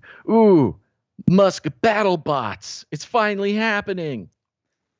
Goes like this. Elon Musk visited Israel 3 weeks ago and held highly publicized meetings with political leaders, visited the Gaza border, kibbutzim, devastated by the October 7th atrocities, and met with the families of hostages. There was also a meeting. Oh, that's what everybody's waiting for. There was also a meeting. Secret meeting. Held for over an hour under the media radar of Musk, Prime Minister Benjamin Netanyahu, and Musk's tour organizer, former NBA basketball player and investor Omri Caspi, with leading tech figures, Brigadier General Danny Gold, head of the Israeli Directorate of Defense Research and Development, and one of the developers of Iron Dome, along with Aleph Venture Capital Fund's partner Michael Eisenberg and Israeli cybersecurity company CHEQ CEO Guy Titunovich. That is quite the collection of VIPs. Yeah, in kings Israel. Of the earth, merchants of the earth. Truly merchants of the earth over there. Okay, the deal between the companies. What is the secret deal made in the smoky rooms outside of Gaza here? It is believed that the six men, so mysterious. It is believed that the six men talked about technology in the service of Israel's defense, dealing with fake content. Yeah, those things are the same. Anti-Semitic and anti-Israel comments, and the use by non-democratic countries of bots, fake users, as part of campaigns to change perceptions, including on the X platform, formerly Twitter, which is owned by Musk. I like the no. These are bots used by non-democratic countries, okay? The beautiful democratic countries, they can use bots. They wouldn't dare, but they could if they wanted. But these pesky non-democratic countries like the United States of America. As one of the solutions to the problem, Musk was presented with the Israeli unicorn CHEQ as a company that helps social networks and their advertisers deal with bots and fake users, reducing the damage they cause to social networks and advertisers. Now, remember, Elon, one of his main sticking points when buying Twitter was the bots. He was saying that it could be anywhere from 5 to 20% bots on Twitter. Yeah. And of course, we've talked about the dead internet theory for quite some time, which is, like 99% of alleged people on the internet are fake. And there's like actually a very small amount of humans on there. I don't know. CHEQ has claimed in the past that it can combat fake content by neutralizing the bots disseminating it, usually in the service of interested parties, such as political campaign managers or psychological warfare by states. So here you go. You've got the corporate defense in the fifth generation war. There's a defining characteristic of fifth generation warfare is that it's not necessarily fought by nation states, but also private parties, non-state actors, and corporations. It generates most of its revenue by working with advertisers to ensure that advertising campaigns that they run on social networks are exposed only to real users and are not wasted through exposure to bots. Globes has learned that following the visit, X signed an agreement with CHEQ, which will assist it in dealing with the high rates of fake users. Apparently, Musk's direct involvement with the Israeli company is what led to the quick closing of the deal between the two, only 3 weeks after his visit to Israel. Yeah, it's funny. You got checks, you got X's. It's like everything is just one little thing now. They go through a bunch of stuff here that I think we can skip. But there's just some stuff at the very bottom here that I had highlighted. Now, after his visit to Israel, it seemed that Musk has had a turnaround about all the anti-Semitic stuff, that he's been accused of before. He spoke out against Hamas, wears a bring the hostages home dog tag around his neck, and has chosen an Israeli company to monitor and combat the X-bot phenomenon. So what does CHEQ do? CHEQ discovers and blocks fake users. Oh, hold on. I got it.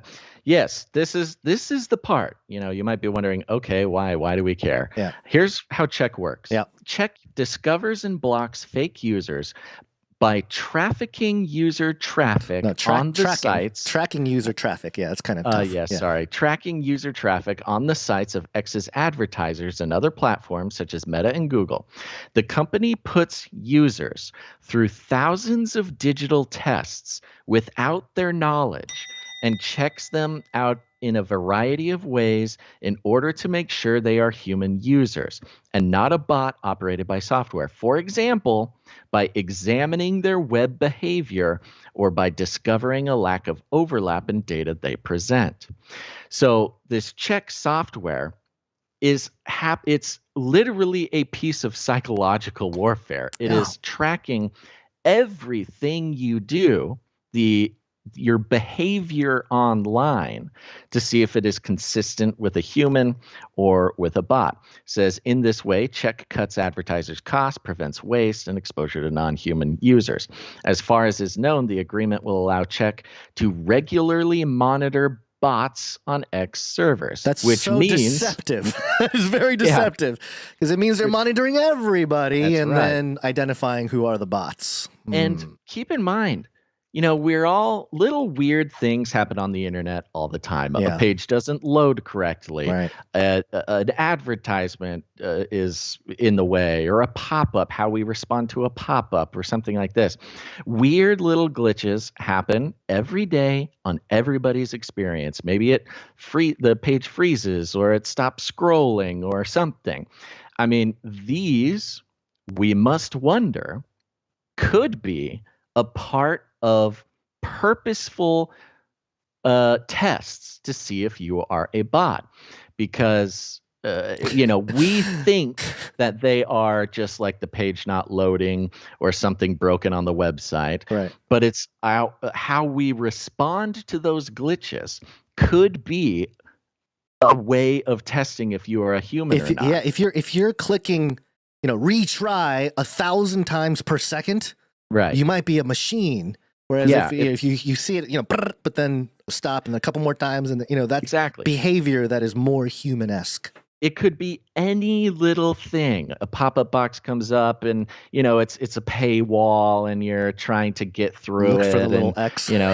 Whatever. Yeah. Whatever it is, your behavior is being monitored by CHEQ to see. Of course, the excuse is to see if you're a bot. But as we know, with all of these data collections, that data is monetized in a myriad of ways without our consent.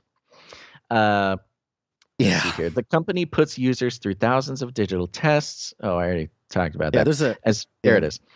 The Israeli company also cooperates with Facebook and Google, but this is done through interfacing with code externally without any direct agreement with them. So they're already doing this. I know, it's crazy.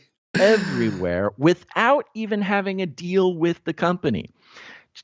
And that's cross-platform. So part of how it would test you is not just how you behave on Twitter, but tracking you to see how you behave on other websites. Hey, Basil, in Facebook and Google. Yeah. Just as you're talking, and I was noticing this earlier, this page from JPost refreshed or did something where it kind of resets the framing, because I'm zoomed into a certain part of the article here. And it happens on intervals, like time intervals. I'm wondering if that's just CHEQ being like, okay, that could, exactly. Like, let's see what they do. Very like, if easily be that. If this is if they go back to that same spot, this is somebody a human that is, likely scanning a spot. Why would JPost not want to see, how many bots are clicking on their articles? Right, exactly. Yeah, interesting. It's really trippy, man, and it's definitely an unfortunate situation for those who think that Elon is sort of the savior when it comes to things like surveillance, because again, nobody thought, well, we did, but nobody else thought that 23andMe was a surveillance program when it first came out. That was any one of these companies that has this kind of access or even this kind of motivation, they are going to use it against you, whether or not this is in a sort of explicit way, like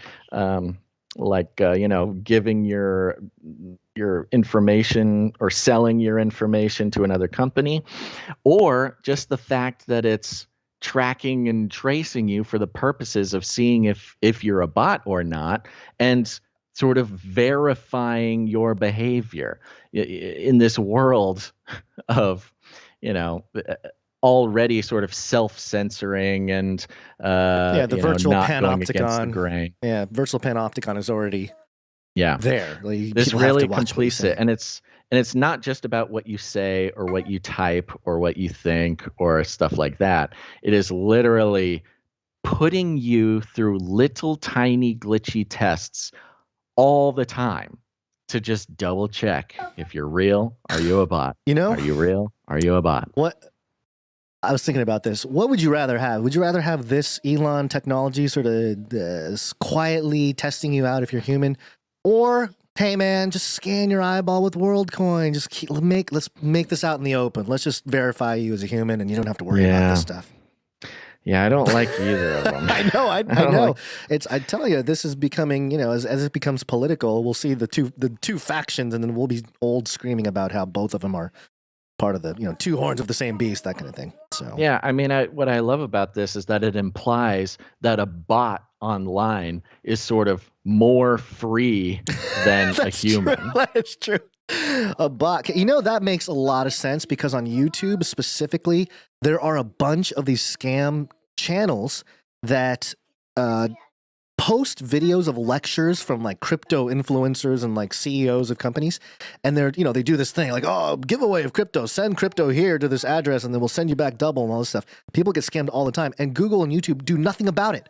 A bunch of people complain, but like real content creators are getting buried because the algos are all in favor of these clickbaity things that get a lot of clicks and stuff. And I'm sure bots are responsible for those clicks to get the momentum going so that YouTube thinks like, oh, people want to see this video, even though it's a scam.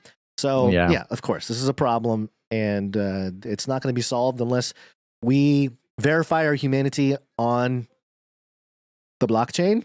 Oh gosh, of course, that's what they want you to think. Yep, there you go. Okay, well, I think we have some messages from people. Should we play some messages? We do. Let's do some messaging. Please leave a message after the tone.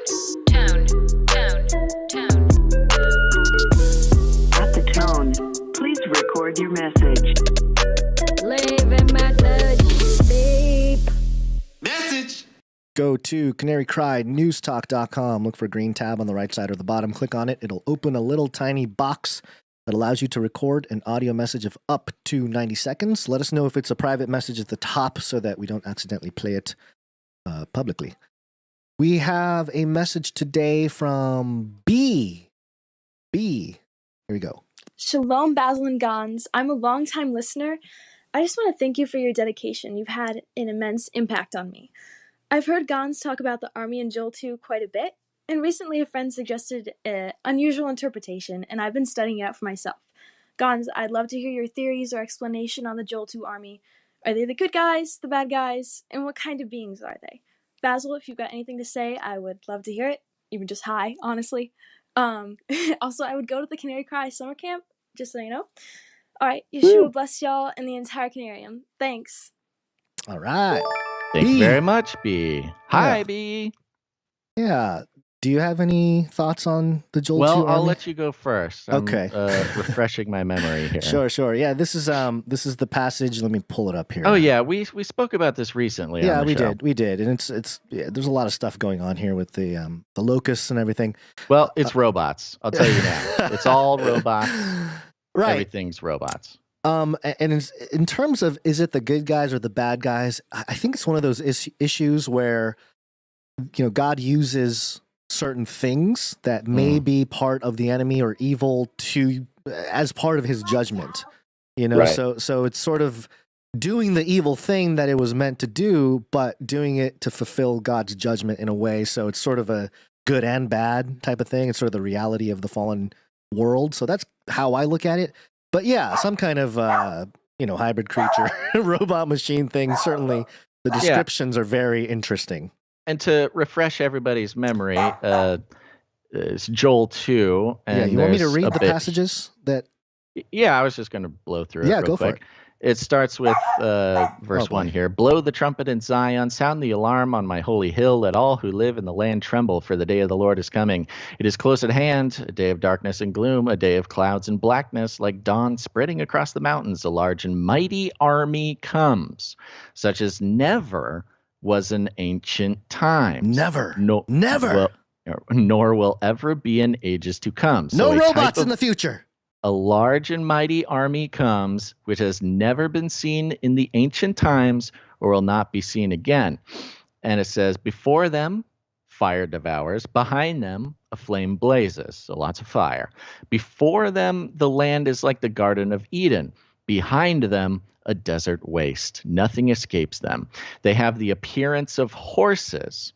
So you can see like a four-legged type of thing. Like Spot, the robot dog. Yeah. They gallop along like cavalry. Cavalry. With a noise like that of chariots, they leap over the mountaintops like a crackling fire, consuming stubble. Maybe they have like some vertical takeoff drone capabilities. Who knows? Like crackling fire, consuming stubble, like a mighty army drawn up for battle. At the sight of them, nations are in anguish. Oh no, the robots! Every face turns pale. They charge like warriors. This is kind of the trippy bit. Yeah, mighty men in some translations. They charge like warriors. They scale walls like soldiers. They all march in line, not swerving from their course. They do not jostle each other. Each marches straight ahead. They plunge through defenses without breaking ranks. They rush upon the city and run along the wall. They climb into the houses like thieves. They enter through the windows. So you've got this image of, basically you couldn't describe it easy any other way than it's an army of programmed robots. Yep. They just destroy everything in their path. No, Yeah. they stay in formation, the whole deal. Yeah, they don't jostle each other. I mean, that's how we see drone swarms with, AI technology, keeping them all from running into each other, this kind of stuff. And it goes in a little bit more. Before them, the earth shakes, the heavens tremble, the sun and moon are darkened. The Lord thunders at the head of his army. His forces are beyond number, and mighty is the army that obeys his command. The day of the Lord is great. It is dreadful. Who can endure it? So yeah, sounds like robots to me. I think what you mentioned is, that's kind of one of the interesting things about it. It begs the question: are two armies mentioned here?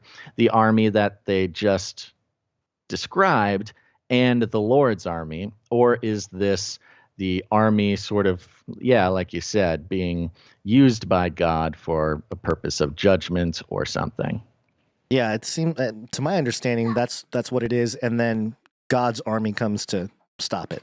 The day of the Lord happens as sort of as an end to this, and this is in line with creation falling apart, and why you need a new heaven and a new earth, and everything that takes place in the New Jerusalem and all that is because creation gets so messed up, and maybe this is part of it. You got the army of locusts, robot locusts, just chomping away at like the world, and all the nice areas turn to rubble, and you got to stop it, and otherwise no one survives. It's interesting because the sort of subtitle of the chapter is Army of Locusts. In that first bit, locusts are not mentioned necessarily, but what would locusts mean? I mean, you've got maybe flying is an aspect, but locust kind of brings up this idea of mindless destruction. And swarming and just overtaking a certain area, overwhelming, sort of unstoppable. You can kill as many of them as you want, but there just is more and more. Yep. Anyways, thank you, B, for the thanks, message. B. Yeah, appreciate it. Get us talking about this stuff. I love it. Awesome. There you go. We'll talk more about a potential Canary Cry summer camp here this summer. Oh yeah, that'll be fun discussions around the campfire about Joel 2. And, somebody might think it's an army of puppies. Yeah, what we need to do is get a valid count on who might be interested in that. We might run a poll for a couple weeks because that's my biggest fear. A logistical thing. We make it happen to show up. And then there's 5 people there. Yeah. Yeah. Well, it's an ongoing thing. But yeah, we have options. We have options. I've been talking. The conversations are going. There are options, and we could handle up to hundreds of people if we wanted to, but I'm just sort of scared that nobody wants to come and hang out with us, Gons. Well, if we make a big enough deal about it, I'm sure. Oh my gosh. Stuff is playing. I'm sorry. Okay. Got jingles working here. Okay. Let's thank some producers coming in with their talent. We're going to start off with audio production here, as I showed a little bit there. Okay. Audio production.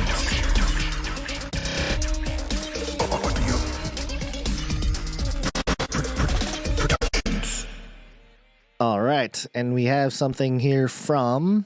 We actually have a series of things from Jonathan F.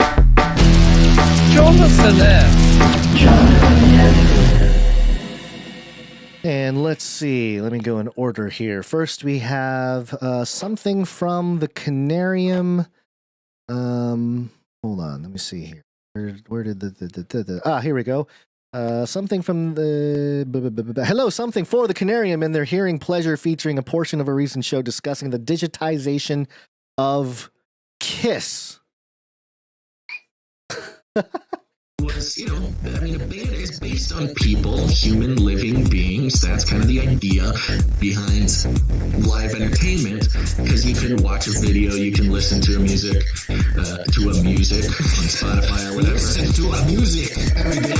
Yes. But there's this spiritual problem where, for the purposes of the vampiric necro-capitalist system that we live in, the beast system requires that they never die, or when they do die, they are easily replaceable. replaceable by technology. Oh, this goes on. This goes on for another minute. Yeah, we'll play the whole thing at the end. Thank you, Jonathan. This is awesome. Very well done. He's got a couple more here answering the call for the 12 days of Christmas. 12 days of normie Christmas, I guess.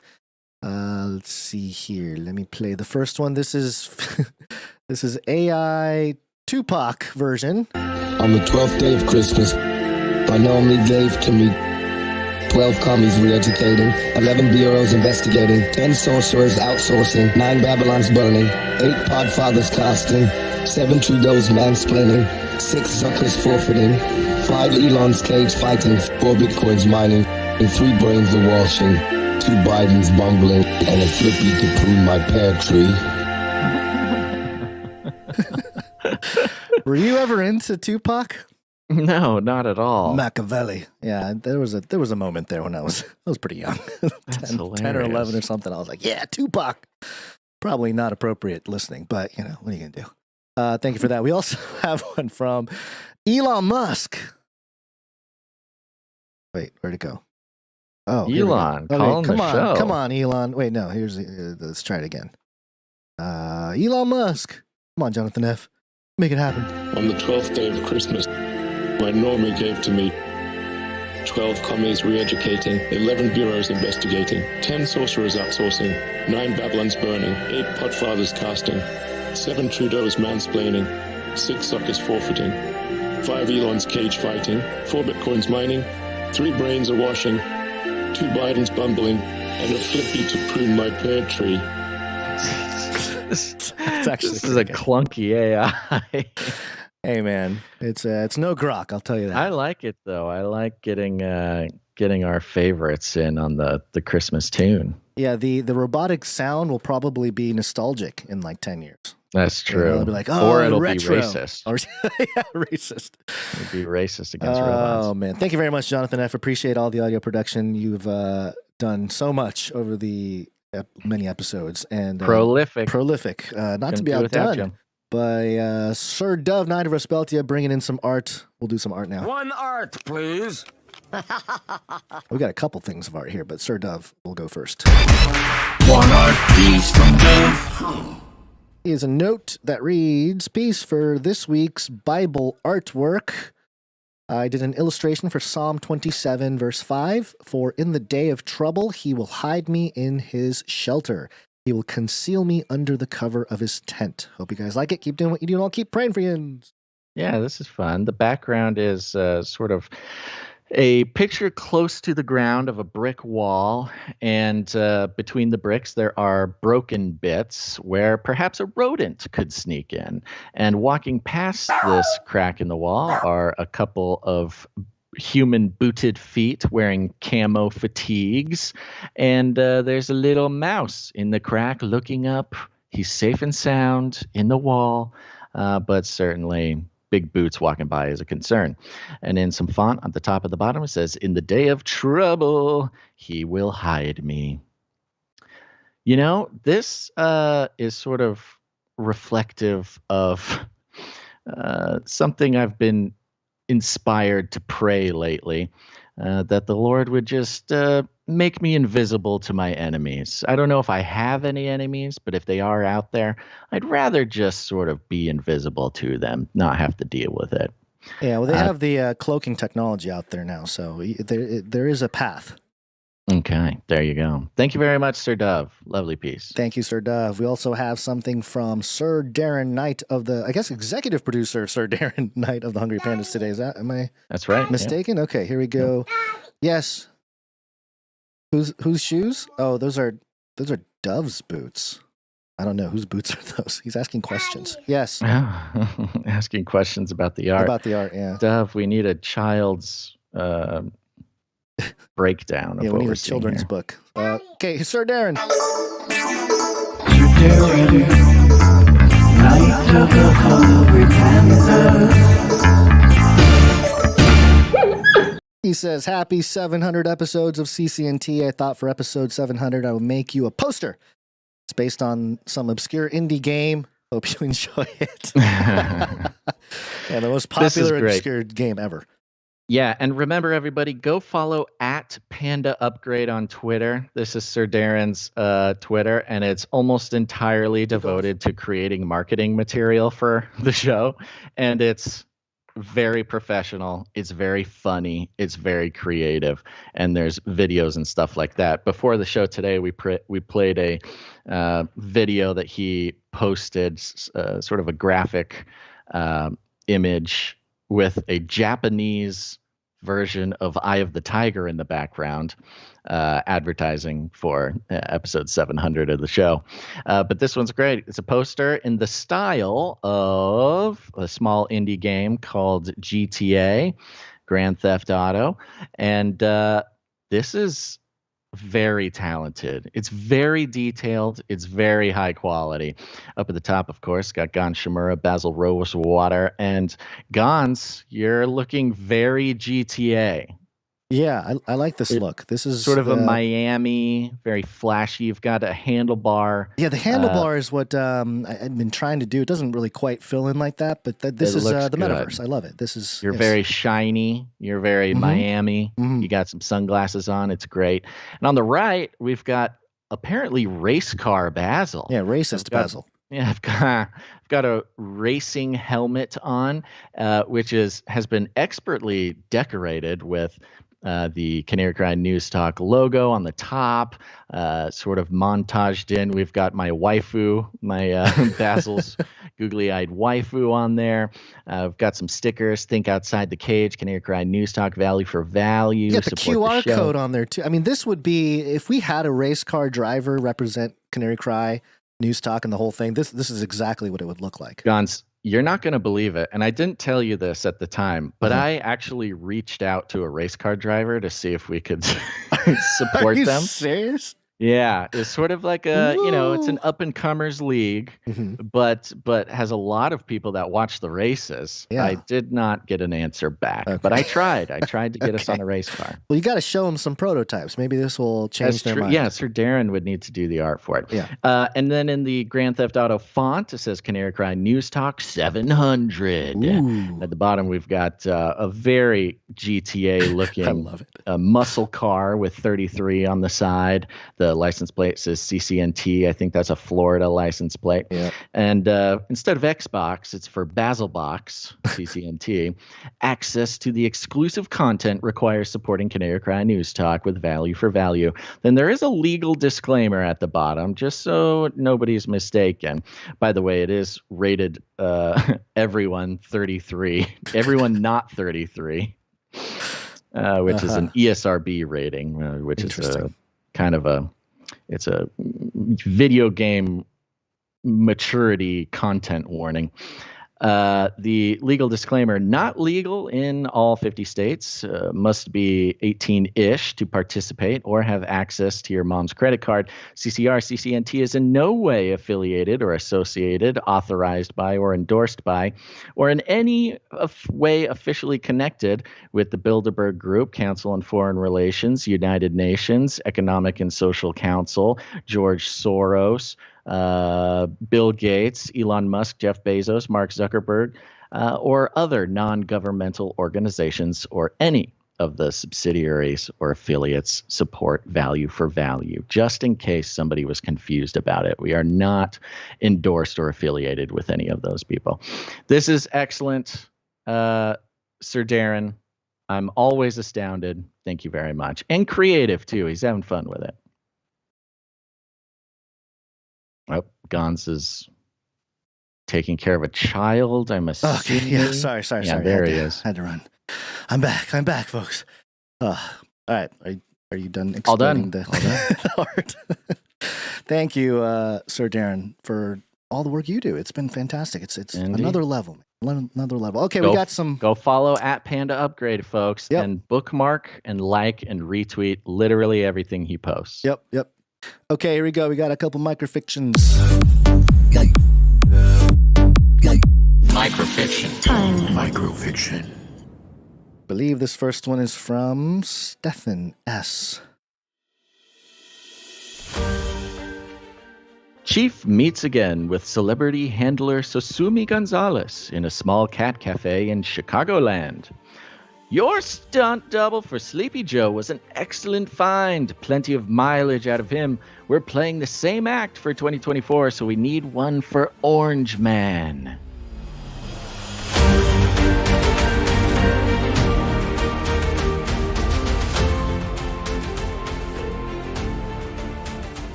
This is in regards to an article from Business Insider. If Donald Trump dies, presidential election Republican candidates. What happens if Trump dies? Oh, yeah, that whole thing.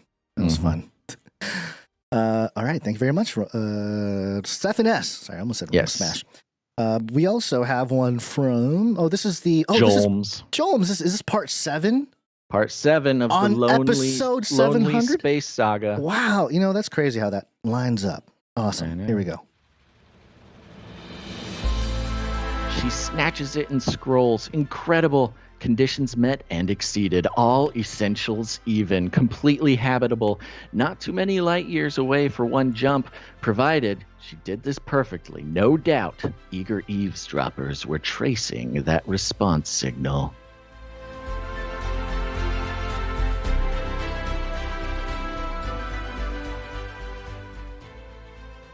Our hero has found an inhabitable planet, Gons. That's great news. Great. Excellent. Is that the end? That's the end. Okay. That's as far as we have right now. All right. Good stuff. Okay. Thank you, Jolms. Appreciate it. Thank you very much, Jolms. And remember, folks, you can go to canarycry.art. Yes. There is a jingle there, but I'll try it again.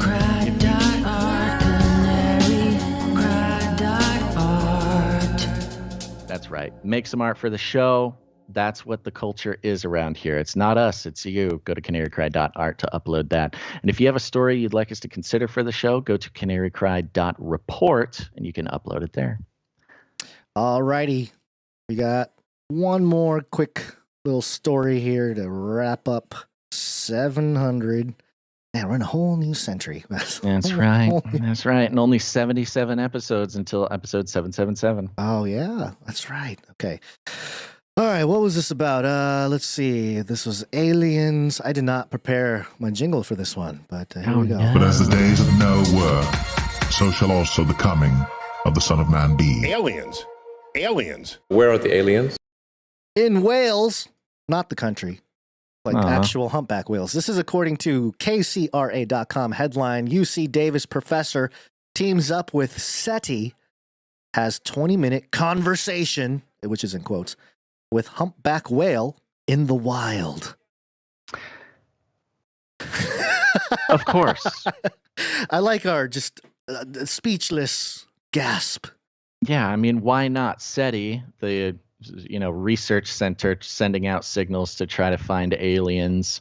Why wouldn't the guy also be trying to talk to whales? If we can't talk to whales, how do we expect to talk to aliens? Okay. Yeah.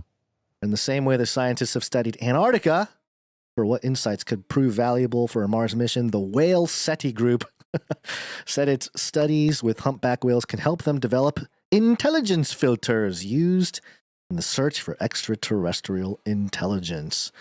The intelligence filters is interesting. Is that just AI? Is this just an algo? I imagine that's what they're trying to explain it all by. As an example of the whales' intelligence, the scientists cited their tool-making ability, essentially nets they make out of bubbles to catch fish, with some whales taking on that role as part of large hunting teams. Yeah, I mean, yes, okay. As part of the scientists' study to engage them, the team played a humpback contact, in quotes, call underwater in the ocean. A whale named Twain approached and circled the team's boat while responding, quote, in a conversational style to the audio. The whale matched the interval variations between each signal during the 20-minute exchange. Quote, there was turn-taking involved, which is relatively rare, and not only was the whale engaged vocally, but also behaviorally, circling the boat. So it was a pretty intentional, if you will, conversation, UC Davis professor Brenda McGowan told KCRA3. Quote, it was a limited conversation, but it was turn-taking and matching between calls. Now, I was thinking about this, in the animal world, I mean, animals are smart, they're intelligent, they're reflective of God's image and his breath, or no, maybe not his image, but his breath for sure. Well, hasn't this been a thing with animals that you can sort of not communicate per se, but just have these sort of interactions you can trade vocalizations with an animal. So, okay, all right. I guess it feels like making a mountain out of a molehill type of thing. But. Well, my favorite part about this is that they're saying that this conversation with a whale is offering insight in how to talk to aliens. Yeah. So this continues on here. The matching of rhythm could indicate cohesion and bonding, she said. Lawrence Doyle, a principal investigator with the SETI Institute, said the wild setting. What did you, a principal investigator? Cohesion and bonding. Yeah, cohesion and bonding. The whale's probably like, "Where are you, punk? Say that to my face. Where you at? Come over here and tell me that." Have you read the grouchy ladybug story? No, Gons. I've not read the grouchy ladybug story. It's a good story. Good story. Should really read it. Your little thing reminded me of the grouchy ladybug. Lawrence grouchy. Doyle, a principal investigator with the SETI Institute, said the wild setting of the ocean made the whale's engagement so fascinating and stand out as a, quote, conversation with a non-human, albeit a talk using a very limited vocabulary. Quote, "It's a wild critter. They're not in the lab," he said. Quote, "They're not in a pool. They're in the ocean." Gosh. And a chit-chat across humpback whales can take place over miles, end quote. Woo! Yes, very impressed. Son is trying to talk to humpback very, whales. very impressed. So they're talking about how the next paper they're going to focus on the bubble rings. Apparently, they shoot very interesting bubble rings to communicate. Yeah. And have you done bubble rings? Are you able to make bubble rings? I'm very good at that. I think there's been some time in my life where I tried to make bubble rings. I'm a professional bubble ringer. Even at this point, I can hop in the pool and make bubble rings. But that explains a lot, actually. Quote, "The whales do these amazing smoke ring-like bubble structures during friendly interactions with people, and we're curious if there's a deeper meaning with that kind of signal," Sharp said. "Help me! Help me! I'm hungry! Kill me! Kill me! Set me free! Vote Trump!" Quote, "Bubbles are a form of..." You got the MAGA whale. Quote, "Bubbles are a form of communication that terrestrial beings really don't have." Okay. All right. Okay. Doyle with SETI said that his experience with humpbacks has helped to show that a narrow band radio signal might not be the only way to make contact with extraterrestrial intelligence. Quote, "Intelligence is expressing itself in a very unusual way that we have to be open to," he said. The project is, quote, "helping to lay the groundwork for new intelligence signals for SETI." Basil, we've talked about digital aliens a few episodes ago, and I was ranting about how I yelled about that like 5 or 6, 7, whatever years ago. This is what I'm saying. There's a layer of technology that is being hoisted upon everything, and we understand everything through this layer of technology, and that is just the perfect medium for, I don't know, demons, evil spirits, but not even that, but just bad signals to come through to influence what people believe about what's happening. It's a crazy thing. Yeah, I mean, these whales are probably racist. They probably are. They're probably like, "Get out of here. What are you doing here?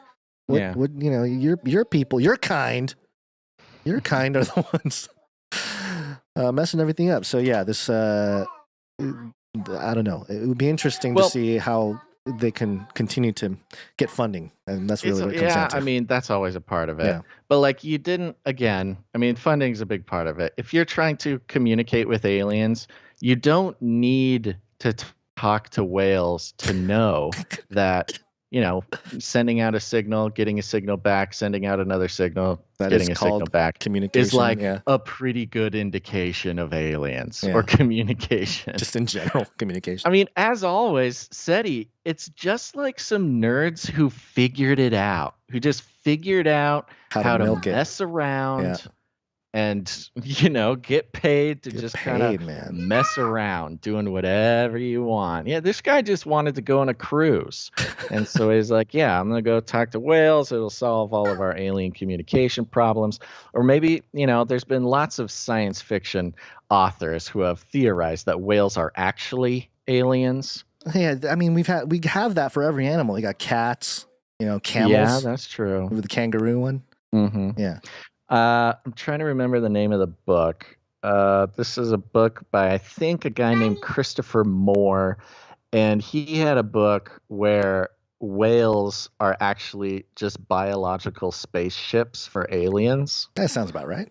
Yeah, so inside the whale was like little aliens driving them around. Brings a whole new perspective to Jonah. Story Maybe of Jonah. Maybe that's what he's talking about here. Yeah. Talking to whales is talking to aliens. This guy's literally just getting his ideas from science fiction writers. Or either that or the Bible. He's like, trying to usurp. It was God's whole thing, but hey, maybe he just, he's going to communicate with the whales. That's true. Yeah.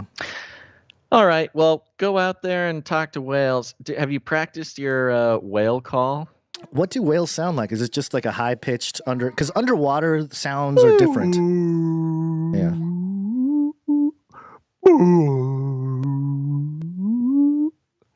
Have I never done my whale call on the show? No, but you got to teach me. Do it again. Is this an episode 700 exclusive? Yeah, this go ahead. is the thing try it. that will be remembered. Put this on the Canary Cry calendar for 2025. We'll put this date on there, the Basil's Whale Call go ahead. Day, December 20th. There you go. See, it's not that hard, Seti. We figured it out. What are we doing? All right. What are we doing?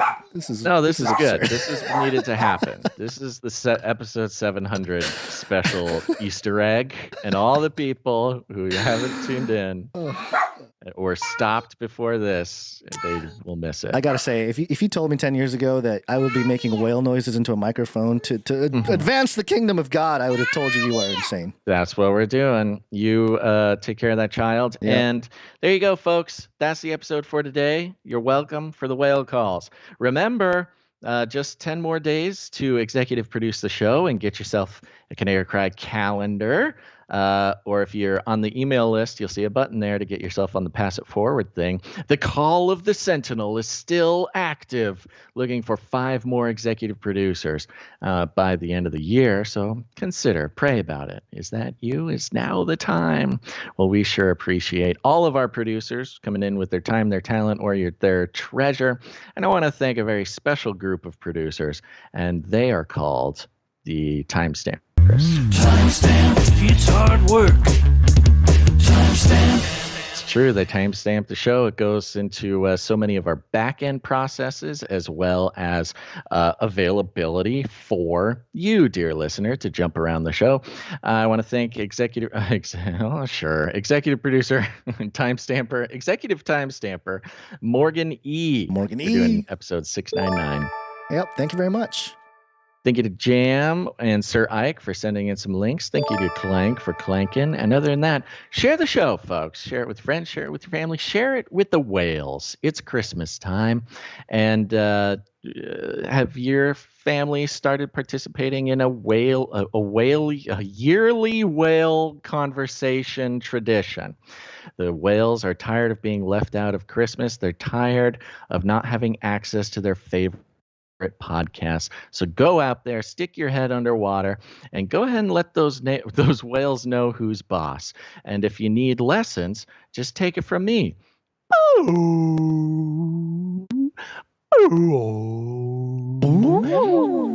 If we could get the entire population of whales, be they earthly or extraterrestrial, to start listening to the podcast, then these weirdos over at SETI who are taking trips and talking to whales for the sake of scientific exploration, we got to have these whales recommending the podcast to all the weirdo scientists. They're not listening because they saw it online or their friend or their mom told them. They're going to listen to it because the whales told them to. It's just another brick in the wall of sharing the Canary Cry News Talk experience. So go give it a try. However you do it, we call it rattling cages, and all you got to do is walk right up to them, grab them by the cage, and then you shake it. The end of the world occurred pretty much as we had predicted. I want to shake things up, stir up some controversy, rattle a few cages. Hey, stop that! You'll never silence me. I'm the last angry man, a crusader for the little guy. Leave the bird alone. Never. Rattle a few cages. Rattle a few cages. The human race will have every opportunity to improve. And if they don't? Ask Noah. That's right. Just ask Noah. Gons, any last words? Is there any mythology with hybrid whale humans? Like, is there ever like a TV show or anything that has a? Because I was thinking about it. Yes. And I'm like, is there? Okay. Pearl on SpongeBob. Oh. Was a whale, but a humanized whale. Just okay. Yeah. All right. Why do you ask? Yeah. Well, there you go. There you go, folks. Days of Noah. Nephilim. Right there. Nephilim right whale. there. Yeah. I mean, a talking sponge wasn't enough of a giveaway. That's true. Gay sponge. All right, everybody. Thank you so much for tuning into this episode of Canary Cry News Talk. Make sure to tune in next time. But until then, think outside the cage. This is the way. We're all gonna die. Niga, a fictional sea creature that is half killer whale, half Kermode bear, who is one of the mascots of the 2010 Winter Olympics. Spell it. 2010 Winter Olympics. Miga. Spell it. M-I-G-A. Okay, good. Thank you. There you go. Yeah, I just wanted to make sure for anybody who's trying to think that you said something else. Oh, okay. All right, bye.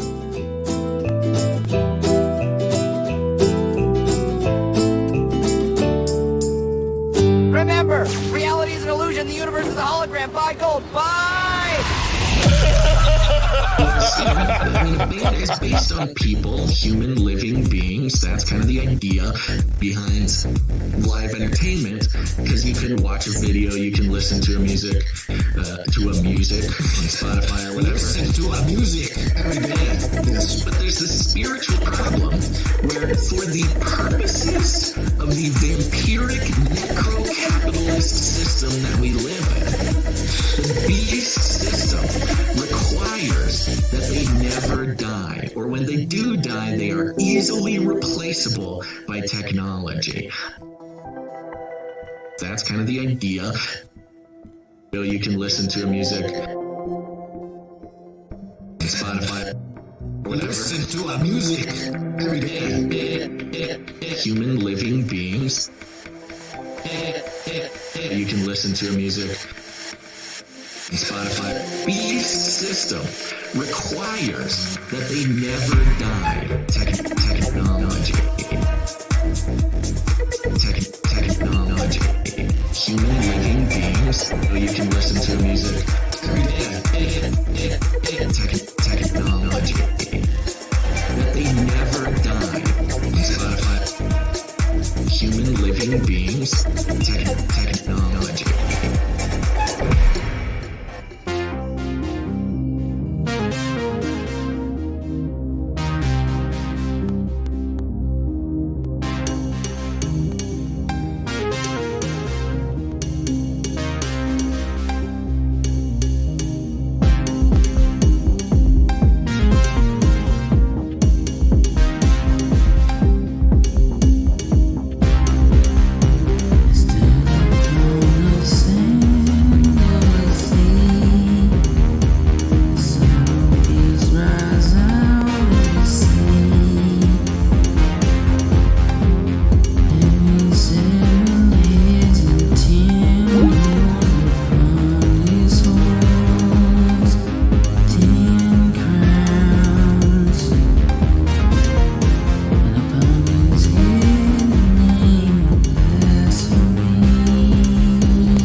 all the foundations began to shake. The first angel blew his trumpet, and there came hail and fire mixed with blood. It was thrown upon the earth, and a third of the earth was burned. The second angel blew his trumpet, and a great flaming mountain fell to the sea, and a third of the oceans turned to blood. The third angel blew his trumpet, and a great star fell from heaven. It fell on the rivers and on the springs of fresh water. The name of this star is called Wormwood. Therefore, a third of the fresh water became bitter, and many perished from it. When the fourth angel blew his trumpet, a third of the sun was struck, also a third of the moon, and a third of the stars, so that a third of their light may be darkened, and a third of the day may be kept from shining. When the fifth angel blew his trumpet, I saw a star fall to the earth, and he was given the key to the bottomless pit. He opened the abyss, and from it came smoke like that of a great furnace. The sky was darkened, and locusts came out from the smoke. They were told not to harm the earth, but only those who did not have the seal of God.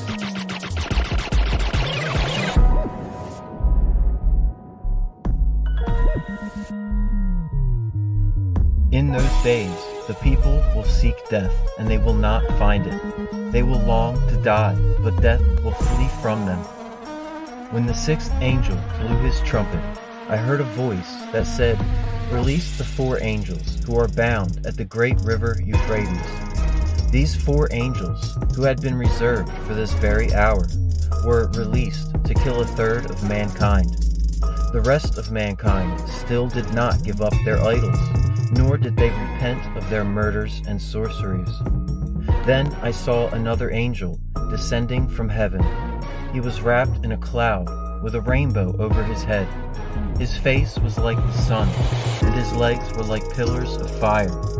He called out like a roaring lion, and the 7 thunders began to sound.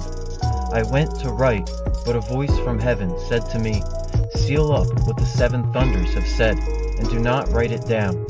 Now go, take the scroll from the hand of the angel who stands before you." When I came to the angel, he said, "Take it and eat it. It will make your stomach bitter, but in your mouth it will be sweet as honey." So I took the scroll from the hand of the angel, and I ate it.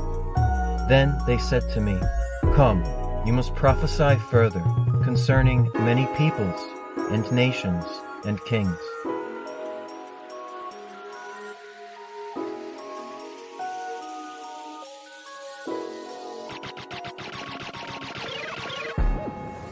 He's got to save something for next episode, you know.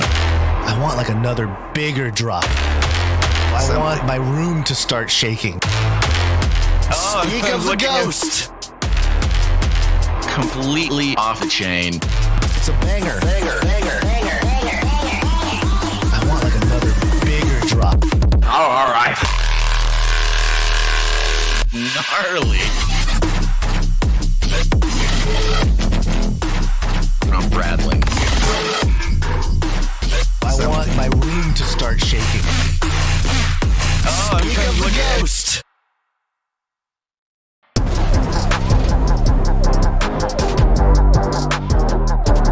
Fake news.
When the news of the day gets to feeling like a maze, it's okay, don't be afraid if you don't know what to say. Canary, cry awaits.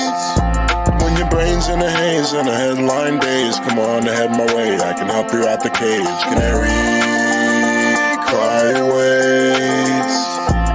Canary, cry awaits. Oh, canary, cry awaits.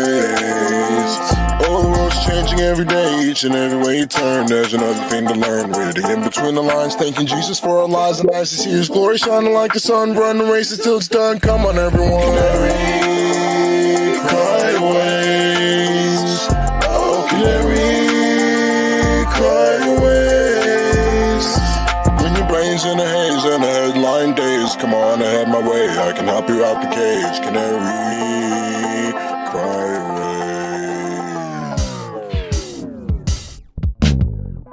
You little rascal. I am so hot. You're so hot. I'm...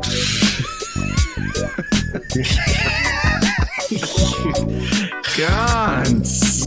I am so hot. So hot. Value for value. We take no money from corporations, commies, or cartels. Canary cry, that's support.